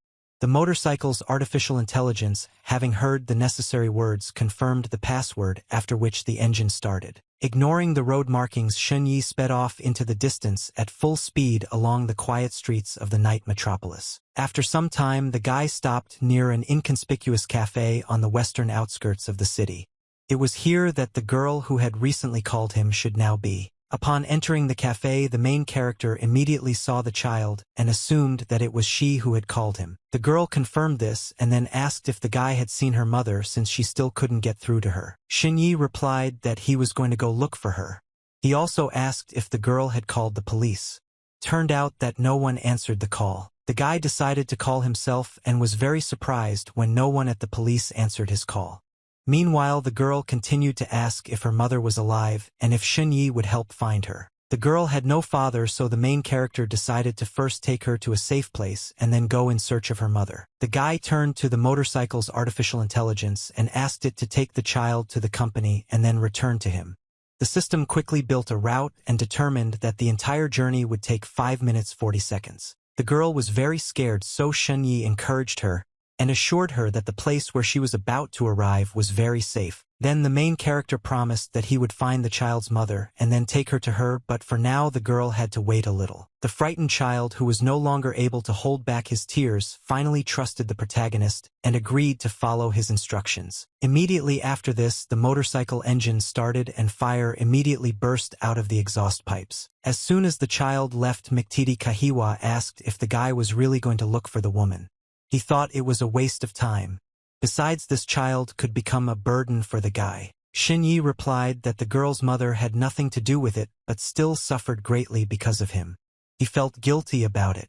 The skeleton clearly didn't like the fact that the guy was too kind. After that, McTD Kahiwa asked if the main character felt anything strange in this area. The guy was surprised by this question at first, but soon he really felt uncomfortable. Xunyi could sense the life energy, but since he entered this area, other than that girl, he had not seen a single living soul. McTD Kahiva confirmed that there really wasn't a single living person in this area. Xunyi immediately looked around to make sure of this. Suddenly, the silence of the night was broken by loud sounds that seemed to be coming from very close by. This immediately attracted the attention of the main character. The skeleton was certain that it was the noise of battle that was coming from the Fenglin Hotel. Xunyi realized that there was a fierce battle going on there right now, so there was no longer any room for waiting. McTD along the way. Kakivu should cover him and warn him if something happens so that he can escape. McTD Kahiwa was sure that the noise of the battle was coming from the Fenglin Hotel. Xunyi realized that there was a fierce battle going on there now, so there was no longer any time to wait. McTD along the way. Kakivu should cover him and warn him if something happens so that he can escape. Soon the main character was already inside the gloomy mansion and was moving forward, looking around carefully along the way. Suddenly a hotel employee appeared in front of the guy and asked if he had booked McTD's room. Kahiwa reassured the guard by saying that the girl was already dead. Without wasting any time, Xunyi grabbed his weapon, fearing a sudden attack.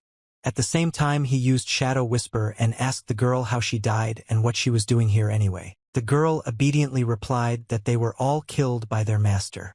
According to her, the villain used a special silk thread to tie the bodies of the victims, and also magic to control their souls. Then the guy asked why the girl didn't attack him. It turned out that she was set up as a puppet to provide services to the guests. She would fight only after receiving an order from the owner. The main character also asked how many more people had died here. The worker replied that absolutely everyone had died. This discouraged the guy. The girl, through bloody tears, continued to say that all the people in this area were already dead. Shunyi was shocked by what he heard, as he never expected the scale of the disaster to be so huge. A sudden loud blow quickly brought the boy to his senses. Miktiti Kahiva, I realized that the battle was now taking place on the roof. This was a chance to get into room 707 where, according to the girl, her mother was. No longer paying attention to the dead hotel worker, Shunyi suddenly jumped up and ran forward to try to find the woman. After some time of wandering through dark corridors, the guy finally managed to find the right room. Without ceremony, the main character knocked down the door of the hotel room with one loud blow. Before even entering the room, Shunyi was suddenly stunned and felt a wild horror from what he saw. The entire room was literally littered with human bodies. All of these people had died in terrible agony, and many of the bodies were mutilated. In addition, red silk thread was visible everywhere. Having overcome his horror, Shunyi began to walk through the group of rooms using the skill Whisper of Darkness and asking the dead if any of them knew him. The dead answered that no one knew the guy K. There they already said that no one survived here. Suddenly a weak female voice was heard from the darkness which stated that it knew the main character. In confirmation of this, it named his name. The dead woman said that when she was on duty, she saw a guy talking to ghosts. Shunyi realized on Tuesday that this woman was the same nurse and the girl's mother. The guy was not at all happy that he found her here in such a state. First of all, the main character asked for forgiveness because the woman died because of him. To this, the dead man replied that all this was no longer important. The woman also asked Shunyi to avenge them all if he could. The guy assured that he would definitely do it. In addition, he promised to do everything possible to ensure that the woman's daughter grew up safe. The woman seemed very surprised when she heard about her daughter, as if she didn't remember her at all. Then the main character said that the girl had recently called him and told him everything. Shunyi didn't have time to say everything he wanted because suddenly a huge blast wave destroyed the entire room. It turned out that at that time an explosion occurred on the roof of the hotel, which was probably provoked by a fierce battle. Shunyi fortunately was not injured, but he was very surprised and did not understand what was happening. Miktiti Kahiva explained that the explosion had occurred from above and now the building was collapsing. Then the boy heard a loud male voice loudly asking who dared to ruin his plans. At that moment, the skeleton felt that one of the fighters above had very weak energy. Through the thick clouds of dust, the silhouette of a man suddenly began to appear, quickly approaching the main character. Shunyi immediately understood who the falling man was, so he jumped high into the air and put his hands forward, preparing to catch him. As expected, that person was Chao. Minyu. The guy managed to catch her in time, and now the girl was out of danger. Having come to her senses and seeing the main character, the great swordswoman was very surprised and asked what he was doing here. Shunyi replied that he came to save the girl.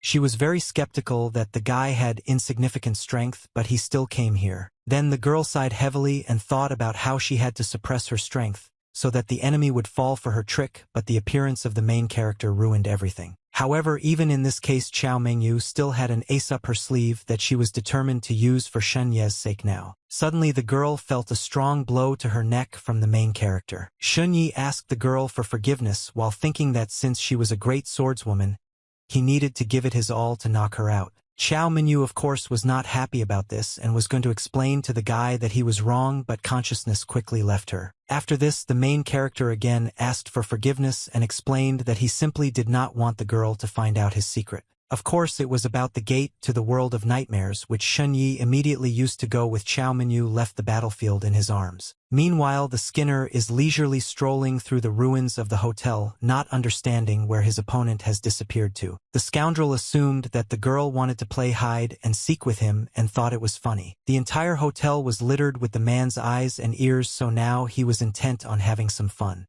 The maniac went in search of his victim, starting the countdown along the way. Escaping from the pursuit of the Skinner, the protagonist summoned the gate and together with Chao Minyu was transported into a world of nightmares. Once safe, the boy first turned to Miktiti Kahiwa, asked him to find suitable armor for him and the girl. Soon after, Shinyi went to another world to find the help he now needed. It turned out that the skeleton was dressed up by Chao Minyu in the battle suit of the Holy Rabbit, which the main character did not like at all. The guy didn't understand how Miktiti Kahiva actually managed to find such equipment on the battlefield. The skeleton replied that this should have been asked not from him but from the people who took similar equipment into battle. After some time, Shinyi came across some people and without thinking asked them to help the dying girl. The men, seeing the main character, immediately recognized him as a guy who had survived a misfortune and therefore happily accepted him. However, Shinyi did not like the use of this nickname at all. Next, the healers laid Chao down. Minyu put her on the table, and after examining her they realized that she was seriously injured, so they now needed the expensive holy runes. Without thinking, Shinyi took out the money that the king had given him last time and again asked the men to help the victim faster. Everyone was surprised because they realized that this was the money that the king gave the guy as payment for his education. The main character did not understand how the healers found out about this. One of them explained that the bag had a special seal with the coat of arms of the royal family, which was proof that the money belonged to the king.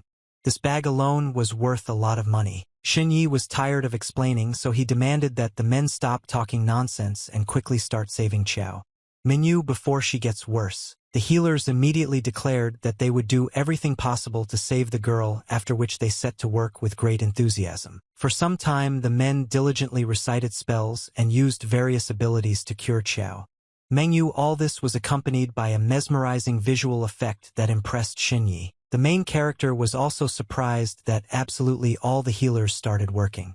Thanks to this, the guy believed that they could be relied on. Suddenly, the system informed the guard that his nickname had begun to disappear because now he had become famous for returning to the battlefield and saving a comrade while sacrificing everything he had. The royal gold coin that the protagonist paid with was 100 times more valuable than the usual one.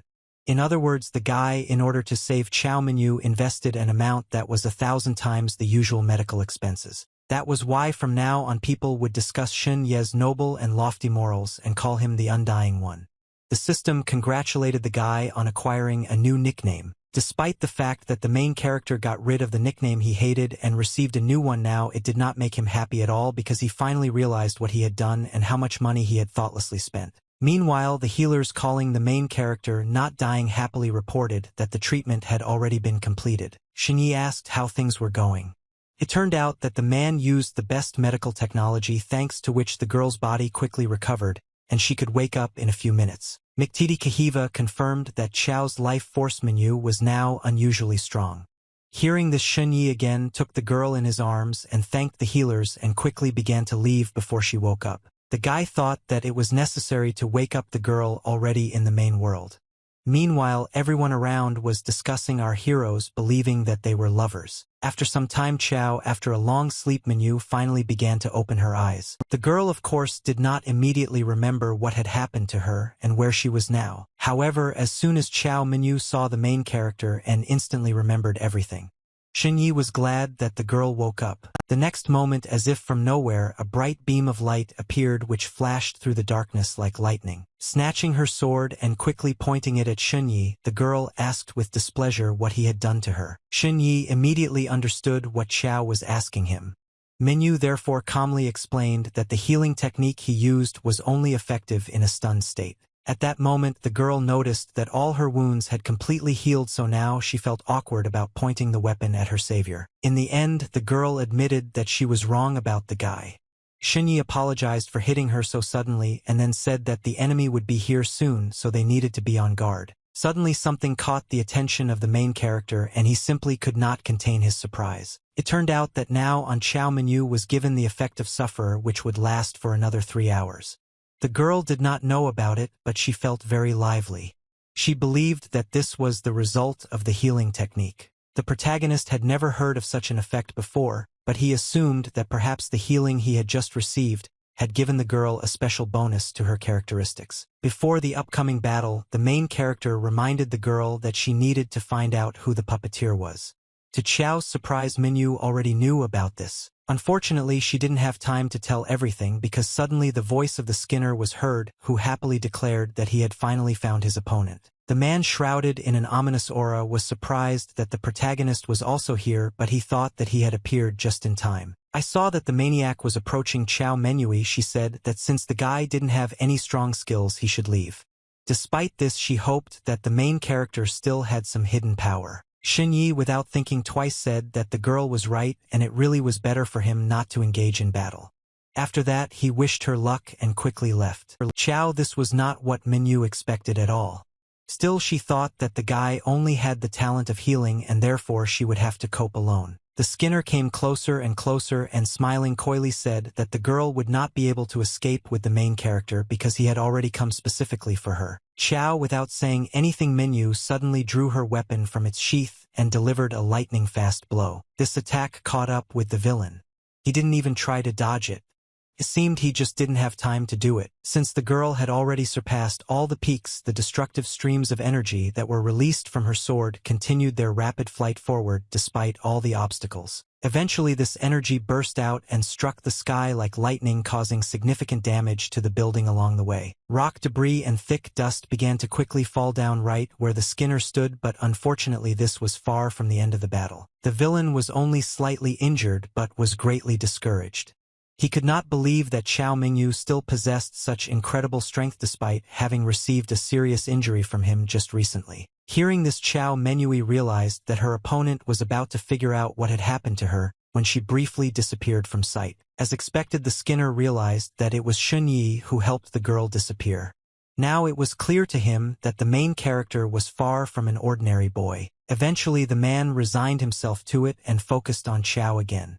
Menui's fortitude and willpower made him burn. The villain, distraught with emotion, raised his head, and with a smile on his face loudly asked the girl for permission to continue their intertwining. Meanwhile, in another world, the healers were still discussing the main character and believed that the king treated him very well since he gave him so many gold coins. The men were delighted that Xun Yi had given them all his money to save the girl. They even began to point out that they had done wrong when they had accepted all that money. One of the healers asked his comrades not to worry about this because he hid some coins in Chao's clothes. Menu also cast a blessing of strength effect on her for 3 hours. Everyone was shocked when they heard about the effect being applied because they didn't expect that any of them would do it. During the further conversation, it turned out that each of the healers gave the victim one effect. Among them were the blessing of agility, the resonant blessing, the blessing of perception, the spiritual blessing, and others. In the end, it turned out that Chao Mingyu combined all the blessings into herself. When something like this happened, all the blessings became the highest enhancement magic. This buff was called Holy Summoner and allowed the player to double the effects of all blessings and extend their duration by 3 hours. The problem was that this magic could only be used by members of the royal family. Its illegal use was a serious crime. Everyone immediately became nervous. Suddenly, one of the healers said that they rarely managed to get together during the war, so it was necessary to release a full set of blessings. He also believed that they became friends with the main character, so he would not tell anyone anything. At this time, Chao Mingyu deftly defended herself from all the attacks that the Skin Reaver dealt her. Dodging another attack, the girl noticed that the speed and strength of the silk threads had become stronger. Compared to how it all began, the villain's attacks had become twice as fierce. She didn't understand how the man could increase his strength, but suddenly she remembered that from the very beginning of the fight, there was a continuous sound of Chao around her.